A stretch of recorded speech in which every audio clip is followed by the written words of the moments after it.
Another one. Yes, ladies and gentlemen, so soon after another one. Welcome back to the podcast. That despite the relatively inconsistent uploading schedule that has existed for the last little bit, will still show up more often for you than the Toronto Maple Leaf Stars do in the postseason. Welcome back, ladies and gentlemen, to another edition of the Sports Agents of Chaos podcast. Of course, leading in the proceedings with a nice little hockey jab there is myself, the Iceman, bringing it to you, the people. And joining me what has become kind of like the consistent Chaos After Dark tandem, I would say, Rick, for the last little bit.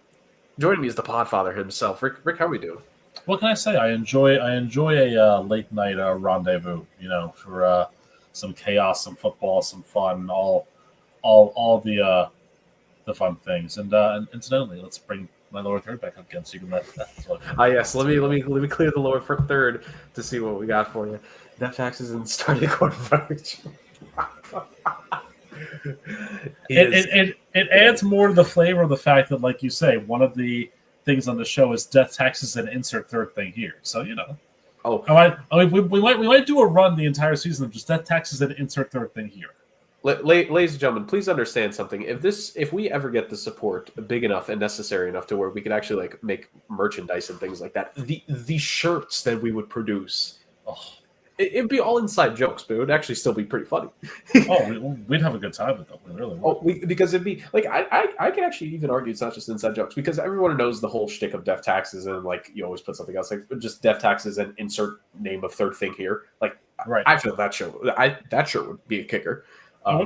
The salary cap is a social construct. I think we've honestly reached the point, Rick, where any sport could, well, except baseball because they don't have a salary cap, but every other sport could basically win. What is a salary cap to them? Come on now. Exactly. So those are two bangers.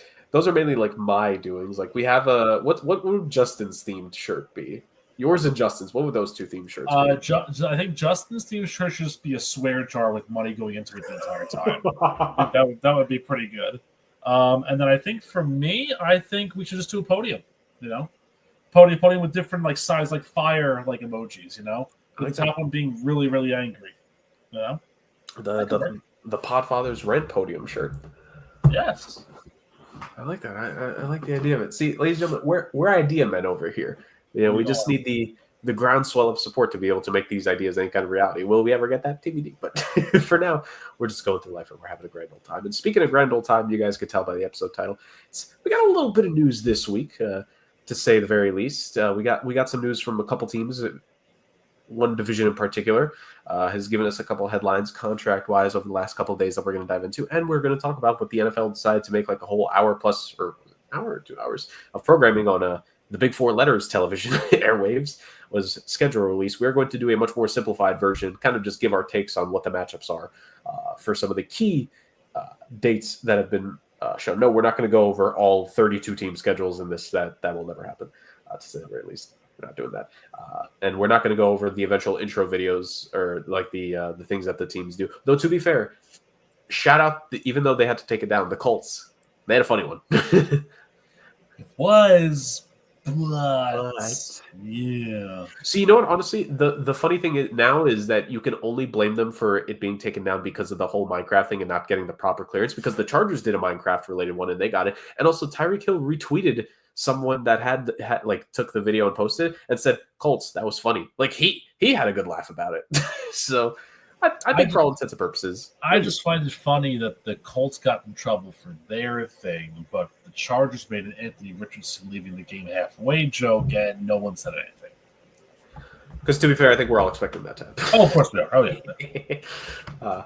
So we'll talk about that here in just a handful of moments' time. And before we get to that, beautiful people, you guys know fun football chaos is the way. I mean, we've already had a little bit of fun, so let's have a little bit of more fun here before we talk about the football of the show. Podfather, one of your weekly staples is upon us here. I mean, look, I'm always for a dad joke, and I do be loving my dad jokes, but it's been a while since we've kind of educated the people here, Rick, on some little lesser-known things. So let's dive into the rabbit hole that the Podfather consistently goes down on a night-by-night, week-by-week basis. So let's go for Rick's mind-blowing fact of the week. Do you remember the old touch-tone dial phones? Yes. Remember how, you had the numbers and obviously the letters that were corresponding to them, how one didn't have a number and how 7 somehow got 4 letters, even though it didn't make any sense. Well, in 1968, Don McPherson was noted as looking at a symbol that you would see on a telephone. And thinking to himself, well, what could be a good name for this sort of thing? What could be the word that we could use for it? And of course, we know it today. And of course, whenever you dial a company, they say, press the pound key for more information, or if you know your party's extension, dial it now and press pound, or whatever it is. Which would be a lot more challenging if the recording said to press the name that was given to the pound sign in 1968. Said to have been a word combining the how do I say this? A word for 8 of something, and the last name of one of the greatest Olympians and also former football players of the early football era. Jurg, did you know, and the audience at home could probably guess this as well, but maybe not, because this is why I educate you. It's okay. The name for the pound sign given to that symbol in 1968 by Don McPherson at the Bell Telephone Laboratories was the octothorpe. Yeah. Now, there's been some questions as to whether it was truly Don McPherson that coined this term, because there was a claim from 2 other people that 4 years earlier they invented it as a joke, and instead of calling it octothorpe, they called it an octotherp, which was a little harder to pronounce. There were some other ideas that say, it was originally supposed to be including the last name of James Oglethorpe, the gentleman who discovered Georgia and claimed Georgia for the colonies. But it is actually in 1973, 5 years after Don McPherson had invented it, the first appearance of the word octothorpe came in the U.S. patent filing, which also refers to that asterisk, or the star key as it's known, as a sextile, because it's a 6-pointed asterisk. So, again, let's play this in our head. Thank you for calling this company. If you know your party's extension, dial it now and press the sextile key. A little different than the star key or the pound key. Very much so. But, yeah, sorry. To hear these options again, press the octothorpe key. That would actually be entertaining. I'd enjoy that one, actually. I think both are enjoyable in their own ways. I do understand why, we went with the shorter, rudimentary star key and pound key, but, if I can worm my way tomorrow at work into octothorpe or sextile in the regular conversations at work, I'll do it. Why not? It'll be fun. Yeah. And now the people can, because they just learned another mind-blowing fact of the week. Damn right they did. So, the Podfather goes down these rabbit holes so you, the beautiful people, don't have to. And we appreciate the work, Rick. That might also be a t-shirt, just a visuals of me diving down a rabbit hole. That might be a bestseller. I like it. Yeah, I think it should be great. Yeah, that would probably be the bestseller if we're being honest. So, ladies and gentlemen, we have that there. I was going to say, Rick, there's probably some level of genius hacker out there that could go into your phone and turn like your automatic voice message thing. Like it could make it say, for a message to the Podfather that has to do with work, press the octo. Maybe. Probably exists. I normally when you do that on like Fiverr or anything, you say, I'll pay you $5 to do this. You pay me $25 to do it for me instead. I need your money and the cloud. Yes, exactly. It's a win-win, a double win for you. So, ladies and gentlemen, we move on from a fantastic mind-blowing fact of the week, per usual. Well done. And we go to the main crux of the show. We got plenty to talk about tonight. We're not going to waste any time. We're going to go straight into it. Rick, the NFL released key dates for the 2025 NFL season, and teams are slowly showing what their overall schedules are. Once again, for the creative stuff that these teams are doing, check Twitter, Instagram, YouTube, stuff like that. There's some stuff. The Chargers knock it out the park every single freaking year at this point. So and everyone else is just playing catch up to them, and the really keeping it on key to like they have. I feel like they followed the top social trend every single year, because like with the Minecraft movie this year, they knew what they had to do and they were smart and they actually got permission to do it this time. Unlike Indie. To be fair, Indies was actually a decent little video. You gotta get permission. Spoiler alert: there is one team on here that will not be talked about in this portion of the show, but in the latter portion of the show. So just be sure not to talk about that team specifically. I don't think we will. Sure. We'll figure it out. We'll figure it out. But we are here to talk about the key dates of the NFL schedule release, as we kind of do on the podcast on a yearly basis, and give our thoughts on, like, really? These games? Really? These teams? Really? We're torturing the overseas fan bases with these matchups? Oh. Although, are they as torturous on paper this time? We'll find out in a couple of months, because we're going to talk about all that. So we're going to kind of clump everything together, what makes the most sense, ladies and gentlemen. So, Podfather, let's go to the starting point of things, which is when the season starts. Let's go over the first game, the first and foremost game that is going to kick off this season as the road to Super Bowl 60 begins.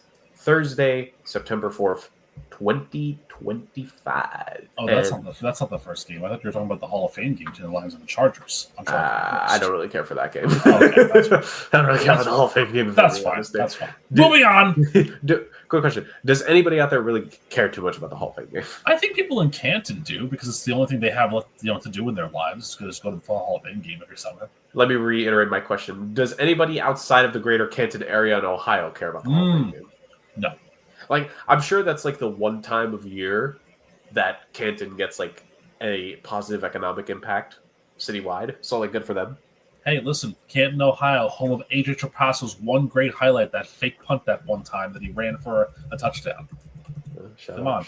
Hey, they're also, you know what they're also home to? They're also home to the Canton Charge, the G League affiliate team of your Cleveland Cavaliers.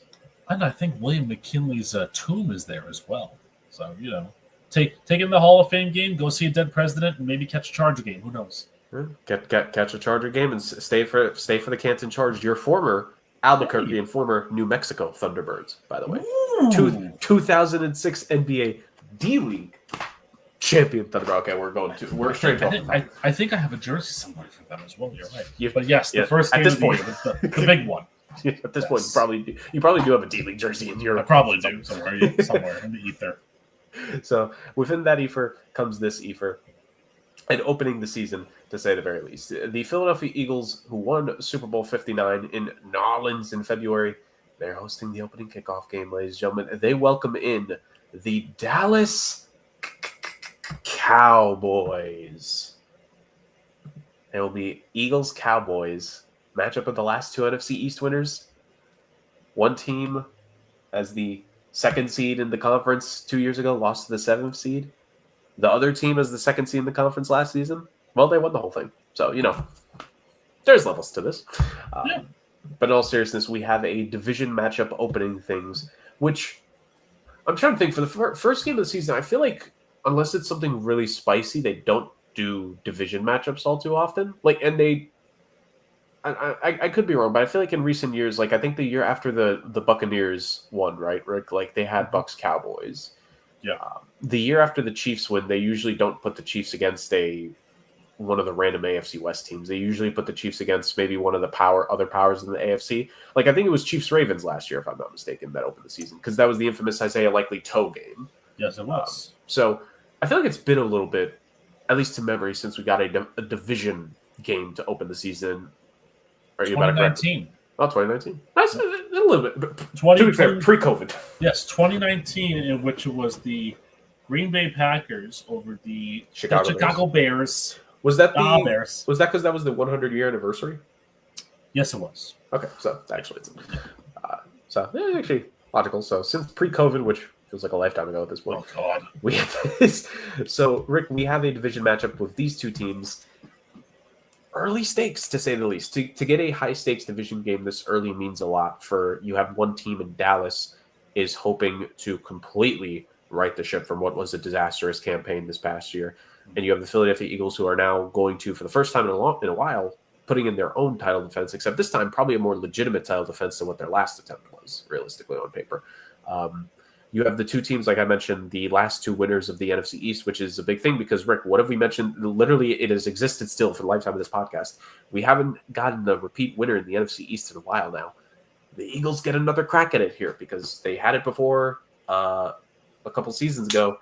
It didn't work out for them in 2023, to say the very least. And the Cowboys had the chance to in 2024, and it didn't work out for them, to say the very least, either. So you have a team here in the Eagles that are going to try to become the repeat winners, and Dallas is, in theory, one of the teams that could potentially stand in their way.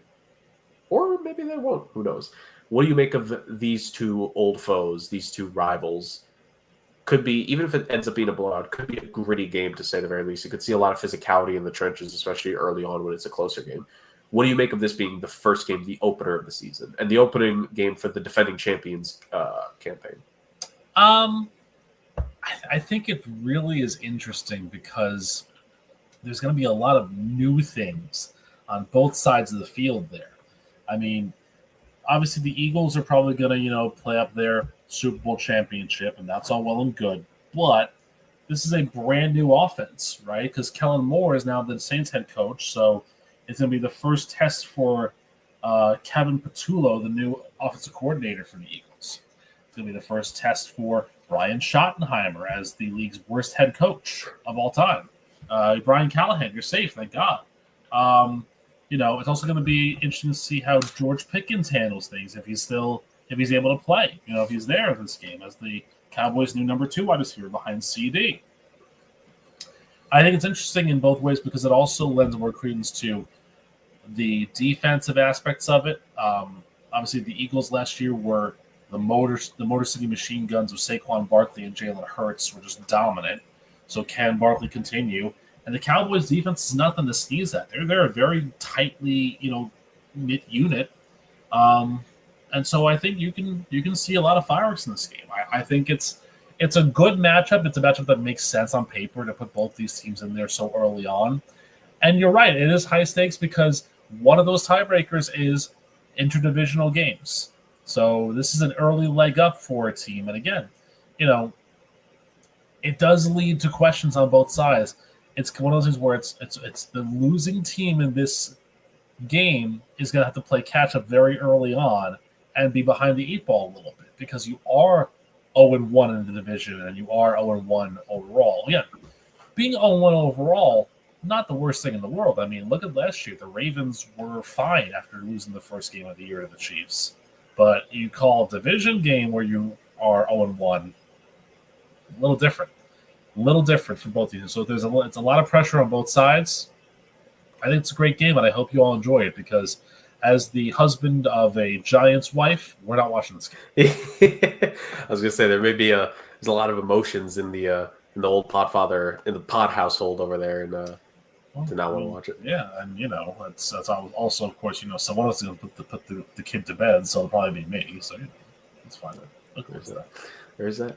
But no, I agree with you. I think this has a potential to be like a pretty good game, to say the very least. Obviously, from just the competition perspective of these two teams, you have the Cowboys, who this is going to be a very early litmus test for their 2025 campaign. The 2025 campaign that has a lot of questions. I mean, every Cowboys campaign feels like it has questions going into it, but especially this one because of the head coach hiring, because of the rumors that people are beginning, Rick, right? The media cycle and the rumor mill of what is Dak Prescott's future there. Micah Parsons and the contract that he's meant to be due there. The departure of faces from last year's team. You think of stalwarts like Zach Martin, who retired, right? And they had to draft an offensive lineman in the first round once again. You think of, even though he wasn't as effective in his later years like he was early on, DeMarcus Lawrence leaving the team and the comments he made about Dallas, right? Like, you have a interesting situation where this is kind of, to an extent, kind of a recalibrated Cowboys team. And this is a big test here against one of the measuring stick in the NFL. They are the defending champions. They're the de facto measuring stick of you need to play up to their level of what last season was if you want to be of that ilk this year. Yep. And you get that test pretty freaking early, right? Like I think of, I mean, obviously this is before they ended up winning the title, but you think of the Packers game between the Packers and Eagles last year, and you think of how the Packers played a really close game, and probably could have had a better start to the season last year, but they lost their quarterback in their game. So if you're the Cowboys, probably best to try to keep Dak Prescott early. It's probably the first and foremost. Healthy and protected early is the first and foremost thing. But well, I mean, at least you're not playing the game in Brazil on a side. True. We'll get to that. The other thing that I would say too about this game is that, I mean, up until the Zach Martin retirement, and even though they try to replace him with the third Tyler, which probably not going to work out very well, it is also a sneaky revenge game for a certain new Dallas top running back because they signed Miles Sanders. Yep. So the former Philadelphia Eagle. If it was behind a better offensive line, I would say there might be a revenge game for him. But that Philly defensive line, and they added Jahad Campbell in the first round this year. Yep. It's going to be tough. It's potentially tough sledding, to say the very least. And like you said, like it's one thing starting a season 0-1. 0-3 teams have made it to the playoffs, right? So your season's not done. But just in terms of the immediate standings, and in an NFC where I feel like the NFC wildcard became very sneakily competitive towards the end, you need the games early, right? And we kind of talked about it, how while an individual game can be blown out of proportion, and I still hold by that it can be, those early wins can very much matter and make the difference for you, right? I think we saw it last year with the start the Tampa Bay Buccaneers had and how it kind of helped them through injuries, the start the Minnesota Vikings had and how it helped them be up for the top seed in the freaking conference at the very end of the year, right? Like it's these initial games can play. They can play their own roles later in the season. If you're the Cowboys, this game could make the difference between you being 5-3 at the deadline and you're in the thick of it, or maybe you get unlucky in this game, you get unlucky in a later game, and you end up being maybe 3-5, maybe 4-4. You got a lot more questions about yourself. Are the Eagles going to be firing on all cylinders? Are the Commanders going to live up to the hype? Right? Like, are the Giants going to be out?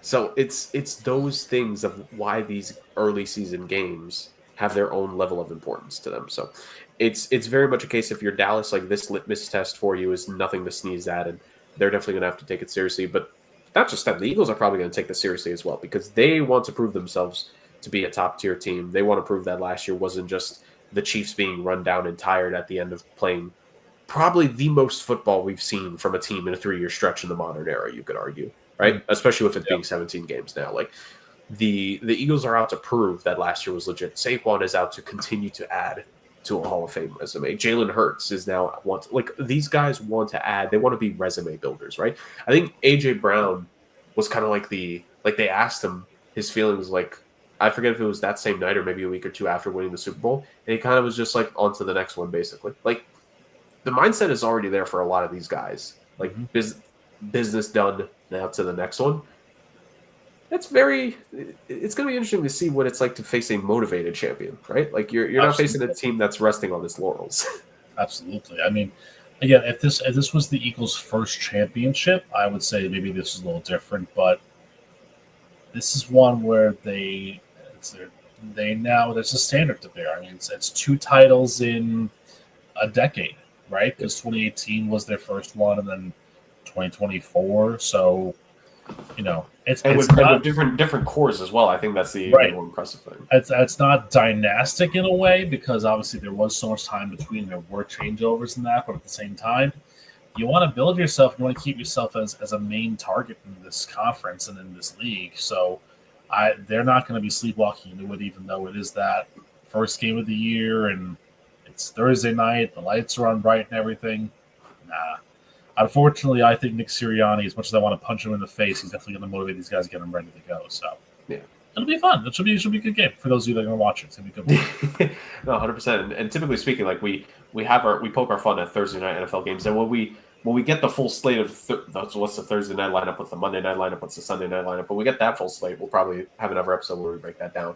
But to say the very least, it tends to be the first Thursday night game of the year. It's probably going to end up being one of the better ones. Oh yeah. So we should hopefully get a pretty good one on this night to say, at least between these two teams. A still hungry and very much motivated defending champions against a team that wants to rise up to that standard.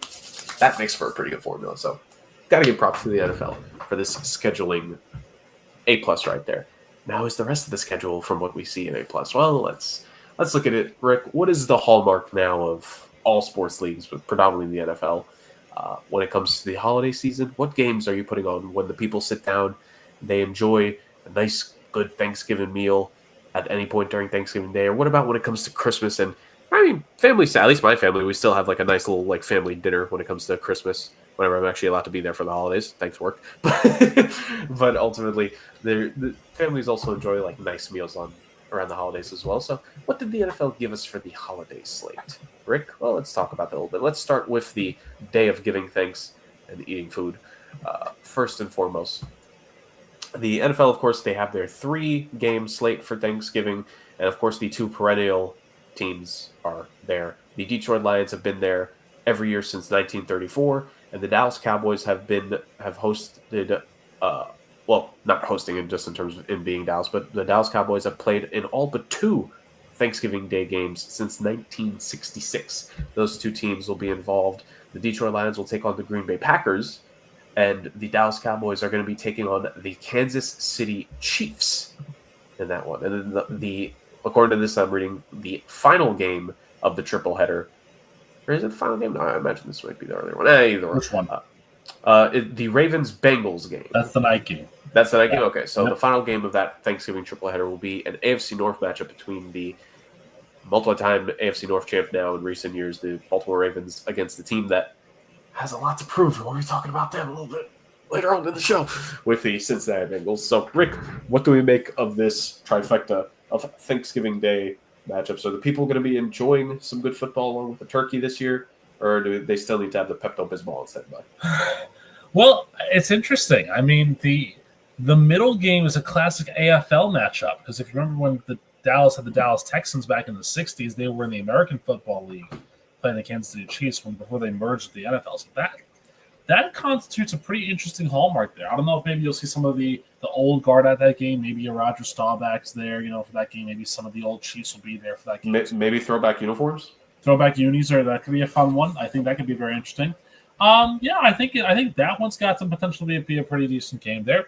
The Cincinnati-Baltimore game is, classic AFC North matchup. I think that's a really good way to finish up your Thanksgiving night there. I think I like that too. The Detroit-Green Bay game, I'm gonna take an interesting spin on this one, and I'm kind of disappointed in the NFL that they went back to it. Like, they had Green Bay go play Detroit 2 years ago. Then last year was Chicago and Detroit. Is Minnesota not enough of a Thanksgiving draw for you anymore? You go back to Green Bay? Did you forget that they had another team in their division that was fighting for the number 1 seed last year along with Detroit? Obviously, it's a different Vikings team this year. I think looked at that and said, well, it's not Darnold, it's J.J. McCarthy, so they might not be that good. But I don't know, man. Justin Jefferson on Thanksgiving afternoon, I'd enjoyed that with some candied yams and turkey, So I think it's going to be a good matchup regardless. I think the Lions Packers always brings out a good exciting atmosphere, and I think it should be fun. It should be a fun triple header. There's not a bad game of the bunch I see. I think the only thing that you are hoping for, which is the thing that everybody hopes for when schedule releases early, please nobody get hurt before these games. Right. Yep. Because let me tell you something. On paper, Joe Burrow versus Lamar Jackson is a phenomenal way to end your Thanksgiving. But if it becomes Rocky Lombardi against Anthony Brown or whatever it is, man, I'm losing it. Yeah. Although I love Rocky Lombardi, but still. Right. I'm with. Well, it's we definitely know it's not your boy, former Pro Bowler Tyler Huntley there on the Ravens anymore, to say the very least. So shouldn't have been a Pro Bowler. No, I'm kind of with you. I like 2/3 of this. I do like and especially when a good pull with the old Cowboys and Chiefs AFL days thing. Now I really hope they do put on some throwback jerseys for that. I feel like Thanksgiving they tend to, at least one of the games has throwbacks, so they should definitely pull out some for that one. Ravens Bengals is always a classic in some way, shape, or form. Whether it's going to be the offensive dynamic fireworks that we saw from the 2 games last year, or if it's going to be a defensive stalwart game, which when it comes to one of those teams, and when it comes to the defense. I'm with you. I'm a little bit disappointed. I feel like for the longest time now, when the Lions have one of these Thanksgiving games, I'm sure maybe there was a recent example where it wasn't, but it feels like more often than not they're having these only division games. The Cowboys, at least it's here and there they'll sprinkle in the division game, but they'll have years ago's Cowboys Raiders. They'll have a Cowboys Texans game, maybe like Cowboys against somebody else that's just not in the division every single freaking year. Like I feel like this could have been the year you kind of could have gotten a little bit interesting. If you couldn't put the Eagles here necessarily, what about a Lions Commanders rematch on Thanksgiving Day, right? What about a Lions Rams match where this could be Matthew Stafford's final season in the NFL for all we know, right? And maybe one last time Matthew Stafford gets to be in Detroit on Thanksgiving, gets to take the situation in as being the away guy, and maybe the last time he gets to play in Detroit. You know, you have that. If the Niners, I mean, we know their season is 50-50, but if they are back on the up and up, that's a potential NFC playoff preview right there. Like, I mean, you could also have Lions Bucks. Yeah, that could have been a fun one too. Yeah, even like go in the AFC side of things, like Lions Bills. They had that matchup last year, right? That was a Thanksgiving game a few years ago. I'm glad you brought that up. So 3 years ago it was Bills Lions. 2 years ago it was Lions Packers. Last year it was Lions Bears. Yeah, it's like here and there they'll throw in a different game, but it's like, why do we need it to be the freaking division again? Like I get it in the sense because if you're talking about like old traditions, Lions Packers, Lions Bears, that is old school, and I get that. It's just we've seen it, you know. I'm sure a game we'll talk about in a little bit, which is one of my gripes. Yep, we've seen it. Seriously, a bunch. Like so, this could have been one of those cases. I forget if this is from a TV show or a movie, but I'm mainly quoting it because a YouTuber who I watch quotes it. The future's now, old man. Like look, division games are fine, cool. Like, but this could have been the time to have like a more fun, especially. I'm going to be really mad if Stafford does end up retiring this year and we didn't get to see him in one last time. That's going to piss me off. You know what? That's one that I think I even would have taken Lions Giants because I know they play. Because what better thing to do than go from the Thanksgiving Day parade where you have Santa Claus there ushering Christmas season to the next thing on your team being Mr. Unlimited, or if Russ is benched by that point, famous Jameis. Who would not want to get ready for their Thanksgiving meal, or maybe if they really go early with eating, enjoy famous Jameis throwing 300 yards, 3 touchdowns and 3 interceptions on Thanksgiving Day. I would have the turkey ready just for that game. Good. Come on. So good. Yeah, we could have a little bit more fun there in NFL. So NFL 2 out of 3 there, which I guess in this league 67% is pretty good completion percentage, so I guess they'll take that in terms of that. 66 2/3%. There's a joke in there somewhere. The 100%. So I got to make it easy for the people on the show that don't like math. Some people don't understand. Some people don't understand 10x plus 1. Anyways, let's move on, Rick. As we know, in recent years, the NFL has decided. Why stop at Thanksgiving? We have Black Friday game once again this year. 2023 was the first Black Friday game. Well, they were bringing in another one, and this is probably why I didn't bother mentioning the Eagles for like the Lions game because they ended up saving them for this. We're going to see the Philadelphia Eagles host the Chicago Bears in the Black Friday game, which is going to be on Amazon, which of course Rick's favorite play-by-play guy is going to be doing that game. And then weeks after that, we're going to have and I guess maybe de facto. But then for Christmas, once again, Rick, we're going to have Christmas Day NFL games. We're going to have on Netflix, I believe, 2 on Netflix, 1 on Amazon Prime once again. So the 2 Netflix games are going to be the Washington Commanders hosting the Dallas Cowboys and the Minnesota Vikings at home versus the Detroit Lions. So Detroit and Dallas getting both Thanksgiving and Christmas. I don't know if we want to make Dallas the consistent holiday team here. Yeah, let's maybe fix that next year. And then a third Christmas Day game on Amazon Prime. It's going to be Kansas City versus Denver. Nice little AFC West matchup that could be interesting that late in the season if the Broncos are as legit as they were last season. So let's just bundle them all together, just like you do with a Black Friday bundle that you get for your significant other or family member or friend for the Christmas holiday present. What do we think of the Eagles-Bears Black Friday matchup, Rick? And then what do we make of the Christmas Day games, which I'll reiterate: Commanders-Cowboys, Vikings-Lions, and Chiefs-Broncos. Well, I had an interesting thought that I just wanted to tie in here. I feel like the Cowboys are The Cowboys are to non-NFL fans what Hulk Hogan was to WrestleMania 9 in Las Vegas. Because if you're not a football fan, you recognize the Dallas Cowboys. If you're not a wrestling fan, you recognize Hulk Hogan. Well, and again, in good times back in like the before the presidential run and everything else. Yeah. So what's weird to me though is that I think the strategy kind of makes sense, but it doesn't make sense now. If you catch my drift.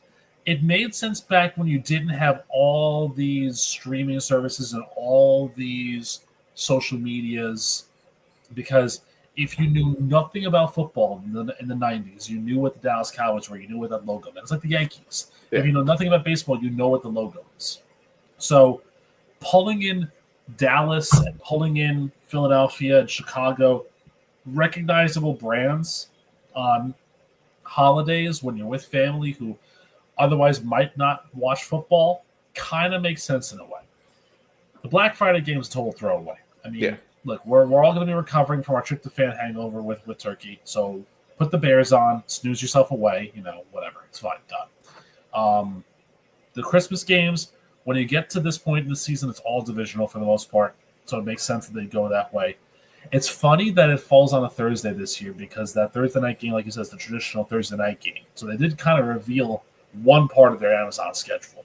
And again, you hope by that point, Kansas City hasn't wrapped the division up yet, or Denver hasn't, fallen off. Bo Nix hasn't had a sophomore slump because, again, when you pick these games so far in advance, you tend to possibly lose, that audience if those teams aren't doing well or if there's no stakes involved at all. And Christmas night is so weird. Yeah. It really is. I mean, coming from a family that celebrated Christmas early morning into midday, and then night was just the come down. Yeah. Like, I'm not sitting there watching football Christmas night. I'm sorry. Right. With that. Yeah. Like similar for my family. It's like, everyone, once they're up, open the presents, and then there's that come down, and then we eat like our family dinner later that night. Like, and we just watch whatever. Like, we're probably watching, like, even if I'm not actually watching, we're probably watching a Christmas movie. Like, yeah, of course. I mean, and again, I think that's kind of, I do understand that there are other people that have other traditions. That they may do a Christmas dinner, like a nighttime dinner. Fine, if that's the way you are. Maybe it's for those who don't celebrate Christmas. You can, try and rig your local movie theater because they're not doing very well to put the game on the big screen, and so you can watch it in the IMAX RPX theater. And when a bone-jarring hit happens, you can feel the bone-jarring hit in your seat. Like when the engines take off with the Top Gun airplane. Oh, memories. But I get it. It's just it's just a way of kind of owning the rights to it.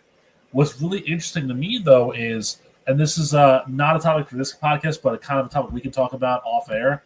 What's the NBA going to counter with? Because didn't they used to own Christmas? Basically, so what's their counter going to be? That has become a war the last couple of years. And the NBA had like a pretty good Christmas Day slate this past year. And it's like they kind of touted their numbers that was pretty good. And the NFL was just like, oh, yeah, here's our viewing numbers. Yeah. Like, okay. It's a king sport at the end of the day. And it's like, I guess to be fair, if the NBA still does get multiple million viewers, it's like, so credit to them, like they're still keeping it. But it's just like, it's very, very interesting to see like the NFL is basically just amassed itself and they're taking over. Right. Oh, yeah. Absolutely. This is ours. This is ours. Hockey's just like, yeah. The NFL is like that, and I'm going to throw this way back here. I'm full of similes tonight. The NFL is like, if you remember playing that Agario game way back when, you remember that game. The NBA is this little thing right here that just gets all these little pieces and it knocks out. It's bigger. It looks in the back corner and there's the NFL. It's like that basically. It's like, well, you never stood a chance. Oh god. Yeah, so true. That's for the kids. Yes. It's clearly. Google it, kids. Google it. No. One thing there, Rick, before we move on to the kind of last part of the schedule we're going to talk about, which is the international games, which we have a record 7 international games this year for the NFL, which is bold. You mentioned kind of like game and movie theater. I'll tell you what, Renee. If the NFL, I don't know if it'd be brought back or brought in, if local movie theaters, there probably would be all of them, maybe specific ones throughout the country. If movie theaters were showing like NFL games on NFL Sundays, I promise you, people would flock to the theaters. 100%. We would 100%. The movie theater business would be revived. Absolutely. If they were allowed to show NFL games. Absolutely, it would be. Honestly, they really should get in on that because, who wouldn't want to watch, the Super Bowl on that big of a screen? Like, come on now, And even if they maybe couldn't do it for the playoffs, like even just the regular season, like I would say screw it. Let me pop a couple bucks and go to like the local AMC near me for like to watch a game. It'd make it fun. Or even if it was like something that was like one of like the craft theaters, like the smaller ones, if they did that, keep the tiny movie theater traditions alive. Why not? I'm saving the economy one movie theater at a time here. We this show just churns out ideas. Like come on, guys. And NFL, whenever you want to hire the people on this show in some way, shape, or form, if we can't be general managers or in player personnel, let us help you when it comes to making more money. I promise you, there is profit to be made for showing. You know what I just thought of that's really gonna be bad though. They're gonna watch this show and they'll say those two guys know what they're doing, and then Justin's gonna be left all by lonesome because he's not here with us. No, we can tell them it's like, we have a third man. Who's the third man? And they're going to be like, yeah, but he wasn't wanting anything, so why would we hire him? Burn! Justin just walks into the meeting room like Hogan at Bash of the Beach. Oh god! Drops a leg drop on Roger Goodell. Love it. Actually, highly entertaining to sit there. Absolutely. Speaking of which, ladies and gentlemen, let's move on. Well, we just talked about something entertaining. Will these really be as entertaining, Rick? TBD. The 7 international games. We have Rick kind of alluded to it earlier. We'll have one game once again in Brazil this year. It's going to be in Sao Paulo.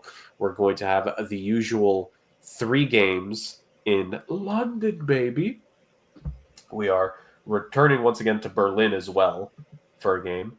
And Rick, we have 2 very, very new, unique, special boys on this. We have a game in late September in Dublin, in Ireland. Banger. And banger after banger after banger. Will this game actually be that? No, probably not. And then in November, middle of November, the last international game we have in Hispania, in Madrid. Sorry, Barcelona. We'll have a game. So 7 international games here. Let's start with the early ones here first. Let's go. We'll go by month. So let's start with the September games here, Rick. In Sao Paulo, Brazil, we have the Kansas City Chiefs versus the LA Chargers. So this is a day after the Cowboys-Eagles game to open the season. We'll have that on September 5th. And then Sunday on the 28th, we have the Minnesota Vikings against the Pittsburgh Steelers. Do we want to see Aaron Rodgers lose to the Vikings in international waters for a second straight year? If we had a nickel for every time he lost to the Vikings in a non-Packers uniform overseas, we may have 2 nickels by September's end. It's not a lot, but it's just weird that it's happened more than once in a row. Yeah, right. I think actually this game being scheduled is the impetus from going to New Orleans. News alert, by the way. I think it's going to the Saints, but not the Steelers.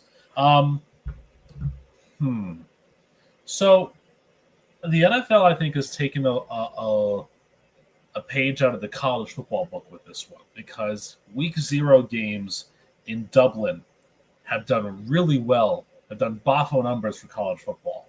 I think Notre Dame Navy was a Dublin game at one point, and the Irish are very receptive to football. They're very much so. So I think it's going to be good for them. I don't know if it's the right matchup per se, but I also don't really know what game I would have put there, what teams I would have put there. Like when you go into a newer market, it's very difficult to kind of see what makes sense and what would work. I guess the Steelers do kind of work. The Rooney family is Irish in nature, so I guess that kind of makes sense. But that'll be an interesting one to see kind of how the reception is there. And again, Chiefs Chargers in Dublin.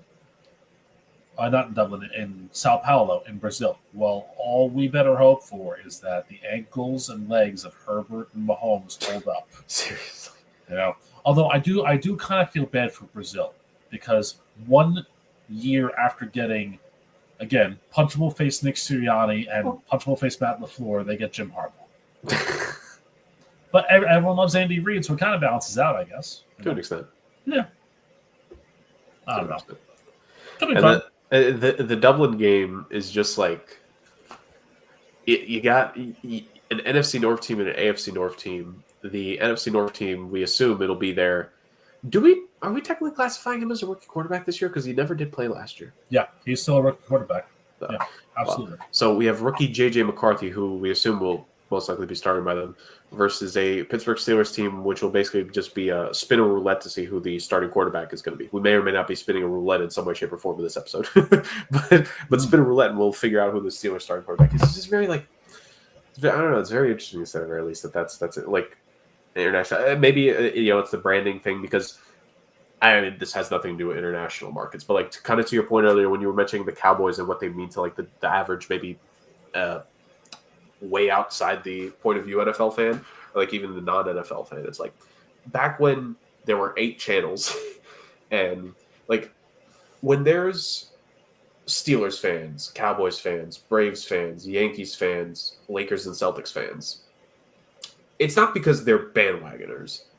It's because their grandparents grew up and those were the only teams to watch. That's what you saw. Absolutely. And it's stuck in the family. And there were probably, for some cultural things, we know what the Steelers part of it is because so many people from the Pittsburgh area, like at one point in the history of the city, moved out and they went to the Northeast, they went south, they went west. Like there's Steelers fans all over the country, essentially, right? So there's maybe slightly different reasons for them, but the Steelers were one of the marquee franchises in the 70s for this league. So you keep that in mind. Just like I get it, and maybe it's unique sending them over, but just like the first NFL game in Dublin, Steelers, like this iteration of it. If it was like the Big Ben peak Steelers, I get it. This ain't that. We did miss a golden opportunity though. This should have happened years ago, and it should have been the Bengals. Because could you imagine them rallying around their ginger brethren, Andy Dalton? Oh my god. I don't know where he is. Maybe the Steelers should sign him, make him the quarterback. Isn't he still with the Panthers? I think he's still with the Panthers. You can trade Skylar Thompson and sign him instead. Why not? I mean, you could trade Skylar Thompson and a pick for Andy Dalton, probably. Yeah, that's true.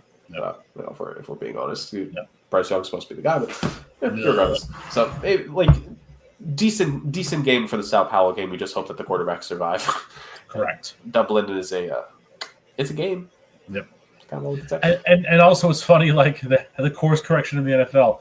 Oh, maybe for the cultural reason of we shouldn't put teams with green uniforms there because that's the Corinthians' rival.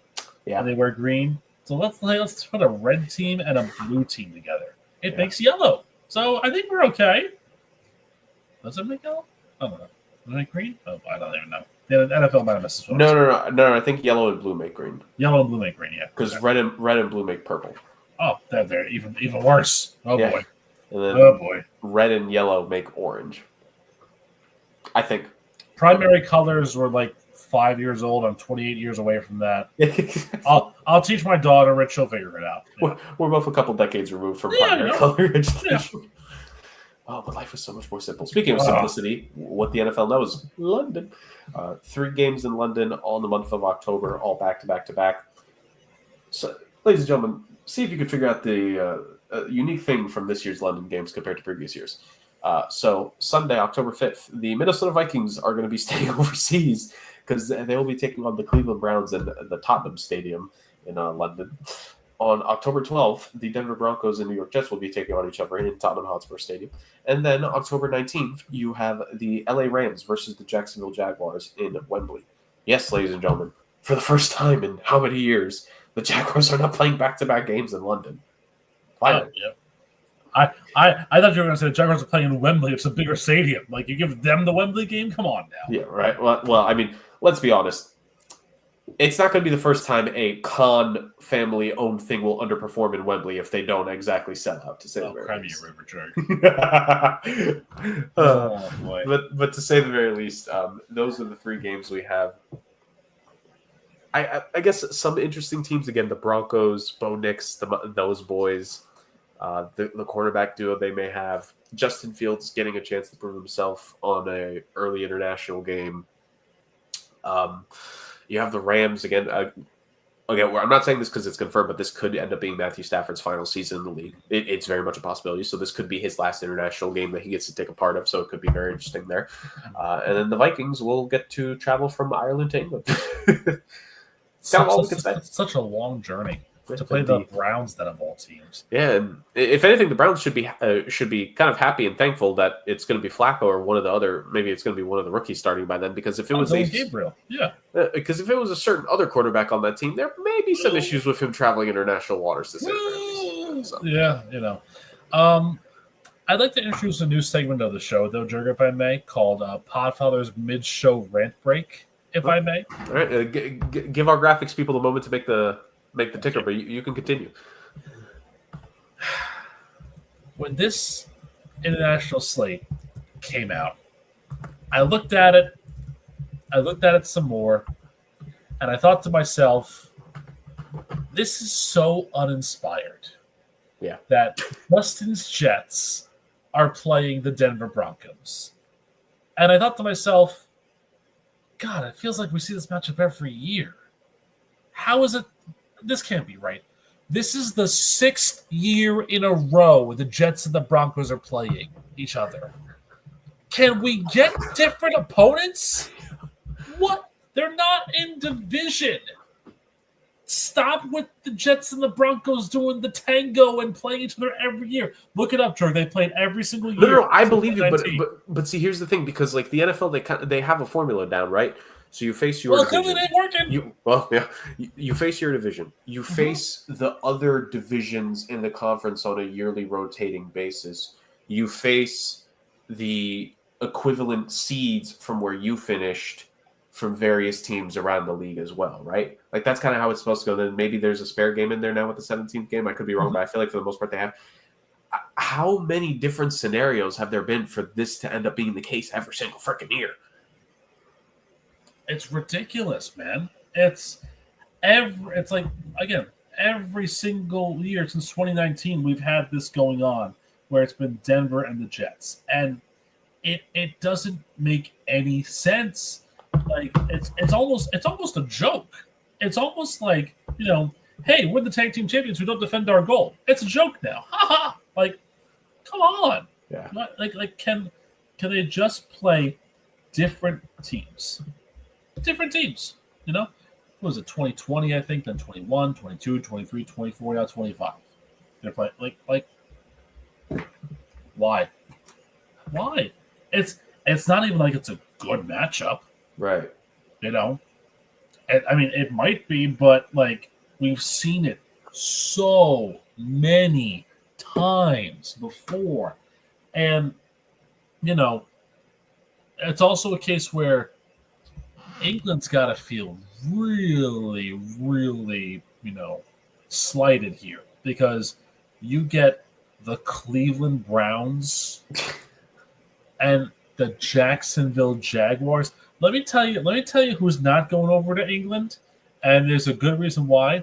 Tampa Bay, because the Glazers are hated in England. So they probably went to go down and said, we're never going to England. Do not ever put us in a game over there. I believe it. Whereas the Khan family, despite having essentially made Fulham FC nothing, like for some reason they're able to go. They actually had a pretty good year this year, believe it or not. But I'm still not going to give credit. By Fulham standards, they weren't one of the last 5 teams in the Prem. Man U was. That's all I'm saying. But again, I'll give the players and the manager credit before I give the owners. That's fair. But all I'm saying is, NFL, when you look at your schedule going into 2026, if by the grace of God you have an opportunity to not have the Jets play the Broncos, please don't have the Jets play the Broncos. It's going to be really unfortunate if they actually are facing the AFC West next year and we have to do a 7. You're going to have to, no matter what, right?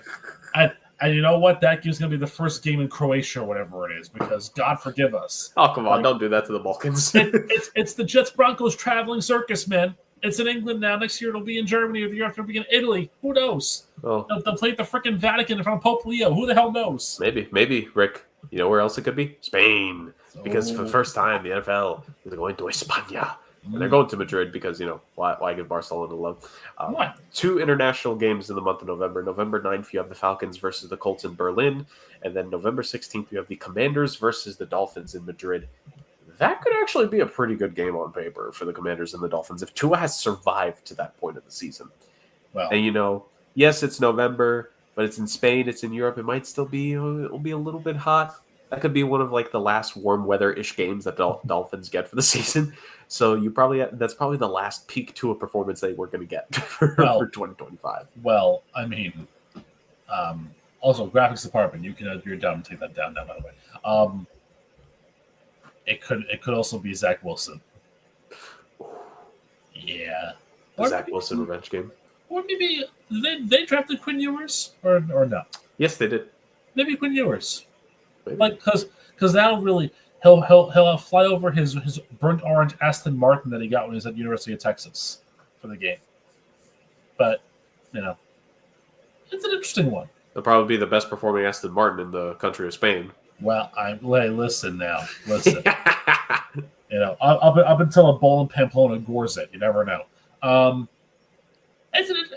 always think it's interesting though when you talk about the games that are in Dublin and Spain. I always think it's interesting to think what's the first game that is going to be in these international stadiums, and how's the presentation going to be? What's it going to look like? What's the field going to look like? What's the atmosphere going to be like?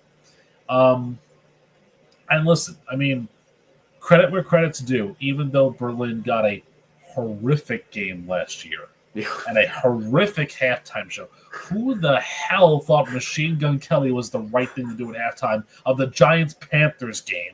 I don't know. I forgot about that game for a second. Yeah, exactly. I think we all did. I think in that, even though it was a terrible game, the fans in Berlin were there and they were rowdy, so it worked. That's what you hope for in Madrid. That's what you hope for in Dublin. I think you'll get that in Dublin, but Madrid is really going to be interesting. It's 50-50, I feel. I think so. And I feel like you had to give them a good enough game of you can kind of recognize it. Yeah. I don't necessarily know if they can recognize these teams that well to justify it, but I mean, the NFL is going to hope that this is like a fireworks game. If you can give the fans there the expectation that the games can potentially, if this is a 38-35 Commanders-Dolphins game, resounding success. Oh, I think so. That's why I say on paper this could be a really good game, because this could be the kind of game where you build new NFL fans, and you could kind of tap into that, and it's like, okay, the promise and the potential that every single year you could get a really good game with the NFL going there. And I wonder if there will be the consistency of it being in Madrid, because I mean, look, shout out to Barcelona. I've been in both now from after last summer. Both very enjoyable cities. I was in Barcelona for a little bit longer. It sucks that they're losing the Grand Prix. It's like, let's throw them a little bit of love. Maybe next year the game could be in Barcelona. Maybe. Come on now. But probably not. Probably not. Give the big city some love. I think if you play this right though, you can maybe have something really special where maybe for the coin toss, you have Vinicius or Mbappe out there. Maybe. A Real Madrid folklore hero. Yeah. Something like that. I feel like even an older team legend. Yeah. That could really be how you do it. Again, I mean, you want to also give the Madrid fans who aren't football fans but are curious a reason to go, and I think the ability to see one of their heroes up close, could be something to work with there. I've toured the Real Madrid stadium, by the way. It's pretty freaking cool to say. Oh yeah, I can imagine. Bernabeu is beautiful. It was sick. Yeah. Yeah. Plenty of picture opportunities, to say the very least. Oh yeah, absolutely. So, fun time. All right, well, that is the NFL International slate, and that basically just wraps up the key dates of the NFL season. Like we said, when we get the full primetime game slates, which tends to happen a little bit later in the late spring, early midish summer, we'll get that and we'll talk about that, to say the very least. I guess just final thing that was said in this article that I pulled up here for confirming all the information. As we know, Rick, this year's Super Bowl 60, big 6-0. Super Bowl. It's going to be played February 8th at Levi Stadium in Santa Clara, home of San Francisco 49ers. It'll be the second time that Levi Stadium is hosting the game. Last time was the Broncos-Panthers Super Bowl back in Super Bowl 50, so 10 years ago. And according to this article, it'll be the third time that the NFL's championship game has been held in the San Francisco Bay Area, with Stanford Stadium having hosted the Niners' win over the Dolphins in Super Bowl 19. Right. So a little NFL lore for the people there. I also have some breaking news on my end here. J. Cole and Daft Punk are going to headline the halftime show this year. There you go. Which is just phenomenal. Yeah. Hey, come on now, J. Cole, Queens kid, gotta give him a chance there. That was more about Daft Punk than it was about J. Cole. Yeah, I can imagine that. Yeah, Daft Punk doesn't necessarily aspire a ton of things, at least. No. So there's that. All right. That goes our NFL schedule release talk of the big key points, the big talking points of it. Let's go a little bit around the league here really quick, Rick, before we get to the I'm very excited to say at the very least. Rick, some contract talks with two different AFC North teams and going in two very different directions, to say at the very least. Derrick Henry signed as we know, it was to an extent shocking last year. It was a two-year, $16 million deal. Only about $9 million of it was guaranteed. Obviously, part of it probably the rough end to his time in Tennessee. Running backs approaching 30, yada, yada, yada. He only produced a pretty good, damn good rushing season. Second in the league in rushing if it weren't for the generational season that Saquon Barkley had last year. And look, the Eagles, they paid Barkley with a bigger contract this past offseason, earlier in the offseason, post the Super Bowl. You know what? The Ravens are like, let's follow suit with that. So they gave Derrick Henry a 2-year extension on top of what was going to be a contract year. They gave him a 2-year, $30 million extension, $25 million guaranteed.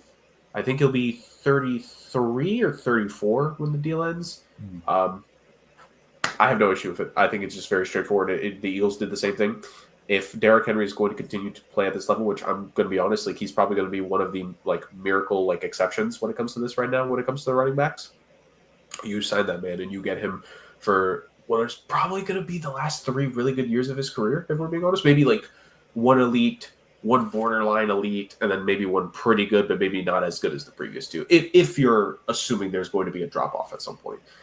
That's probably how it's going to be. I say you pay for 2 more elite years, and I think that's essentially what they did.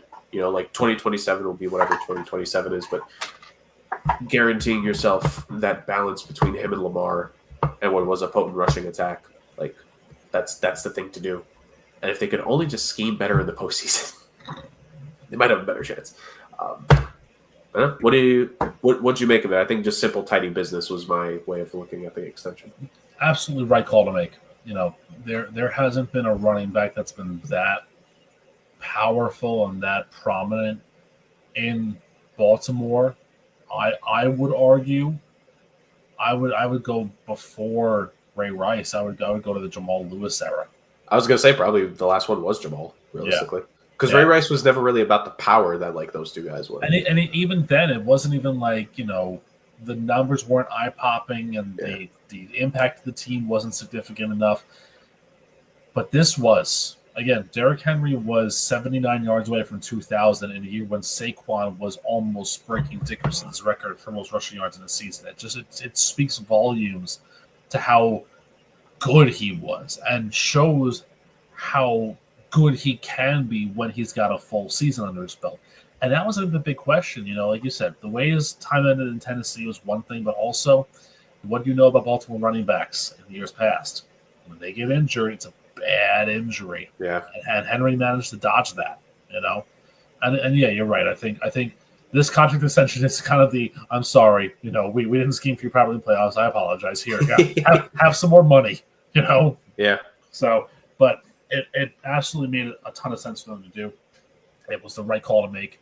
And I think it just locks him into Baltimore for, as you mentioned, I don't want to say the last 3 good years of his career, but let's be honest here, with the way running backs' bodies are, the way they break down for a certain age, probably is. Yeah. But if he continues on this trajectory and has 2 more phenomenal years going into that age 34 season, I don't think he'd mind that at all. Yeah, no, very, very much so. Like this, and I'm just saying the caveat of like you don't know, and it could just end up being like sometimes it is just a freak injury that takes these guys out. That's literally what it is. Like running backs can still be good. You just have to hope that the body holds up, and like that's essentially like. Let's be honest. If Christian McCaffrey's legs just didn't mysteriously disappear last season, he probably puts together a 1,500-yard season for San Fran last year. Sure. So it's like it's just one of those things. If Derrick Henry does stay reasonably healthy, probably safe to assume that all will be well in Baltimore, to say the very least. And they're paying for that, essentially. So I think it's the smart move, to say the very least. And you got to give credit to the Ravens. They know to pay up when it's time to pay up, unlike a certain other team and what they're doing. Rick, the trials and tribulations of the Cincinnati Bengals continue. They paid Jamar Chase and T. Higgins at the behest of Joe Burrow. They kept Mike Gesicki, we assume in a similar way.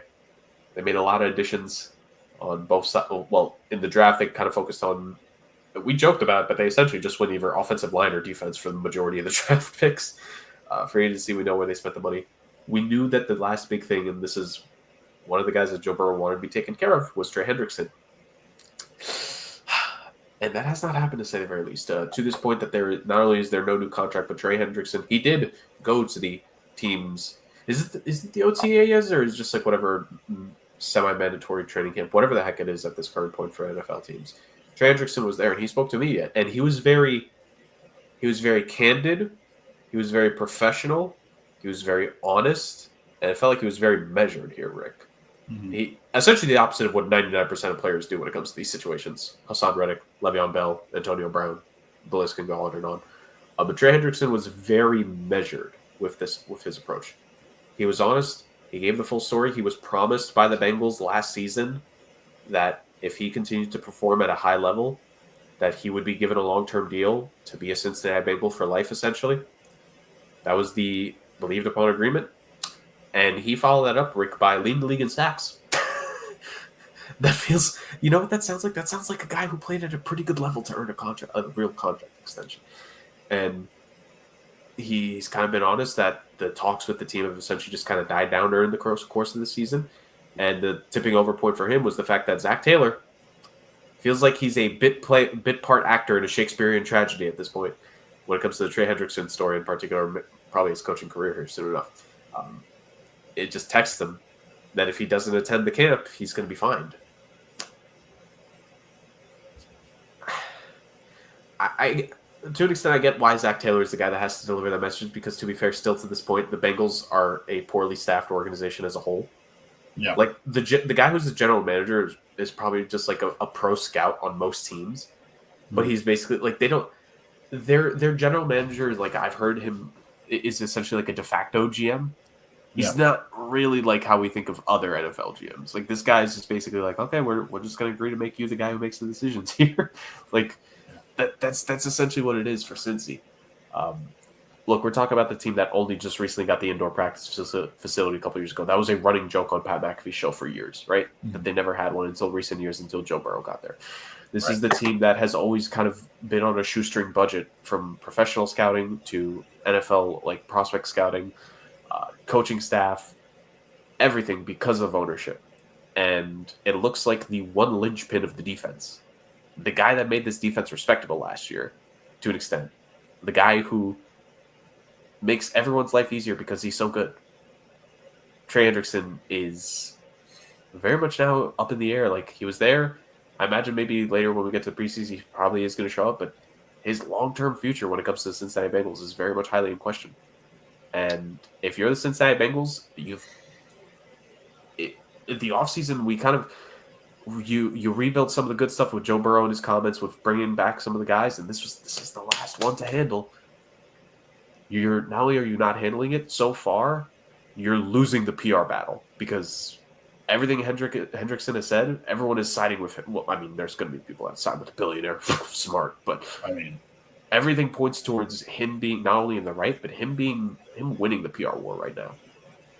Yeah, I mean, again, if he didn't have a leg to stand on, based upon like his stats backing everything up, then you could argue that this is just a player who wants more money, who's not really in it for the long haul. Kind of like Hassan Reddick, in a way. But this is different. this is a guy who routinely is among the top 5 sack leaders in the league.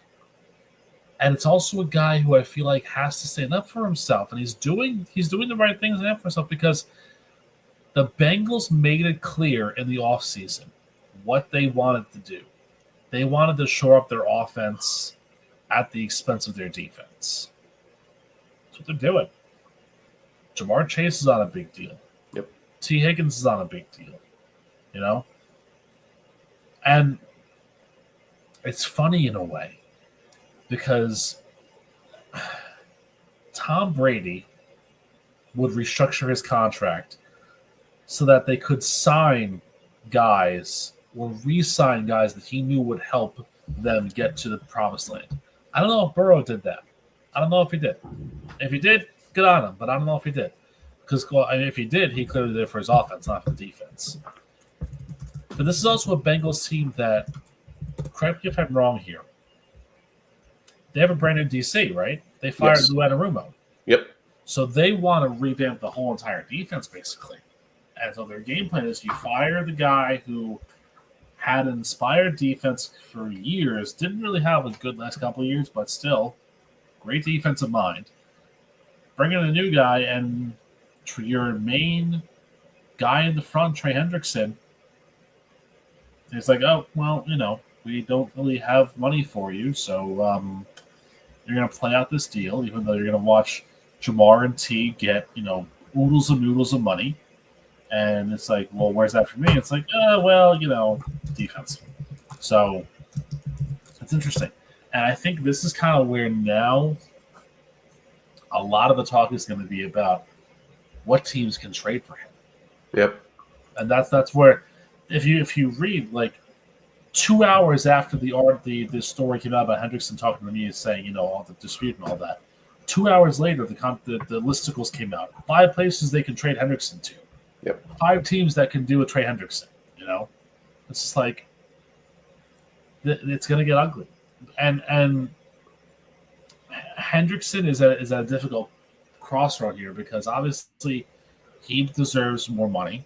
It's very rare for me to say that a guy deserves more money than what he's currently making, but he does. For the context of it, when he came to Cincy, he had a career year in New Orleans, right? Yeah. He signed a contract at the time. People are like, "Oh, is he a one-hit wonder?" First season with this Bengals, 14 sacks. Yeah. Takes a slight dip in year 2, only 8 sacks. Has had 17 and a half sacks each of the last 2 seasons. He is up there with the likes of Garrett and T.J. Watt and Josh Hines Allen over the last couple of seasons. He has literally been one of the why am I forgetting his name? Max Crosby. He's up there with the best of the best over the last 2 seasons. And even if you want to expand that, he's had 4 double-digit sack seasons in the last 5 years. Yep. And we're not talking about barely getting to 10. 14, 17 and a half, 17 and a half. I think that last New Orleans year, I think he had 12 or 12 and a half. Like this, this has been one of the most consistent sack producers in this league over the last 5 seasons. Yeah, he is what you dream about building your defense around, a guy like him. Like, unless you're the Cincinnati ownership group, because they could care less, which is a real shame, because, again, you can have all the offense you want, but if you're playing shootouts every single game, what are you doing? You're killing your defensive chemistry. You're killing your offense because you're trying to score all the time. You can only score 40 points or more so many times before it catches up to you in the end. And again, when you have a good defense that you play against, and if you look at the Bengals schedule, you'll probably see some really good defenses there against that offense. If your defense amounts to a barn door that just swings wide open, or a saloon door rather that swings wide open, you're losing games by a ton. And it's all because you decided to pay your guys on offense versus defense. Again, an example from my working career, working for a pro lacrosse team, signing all the offensive weapons you could, one lacrosse ball. No defense was played, one lacrosse ball. They can't all score at the same time with one lacrosse ball. Right. You can't all score multiple touchdowns with one football being thrown around.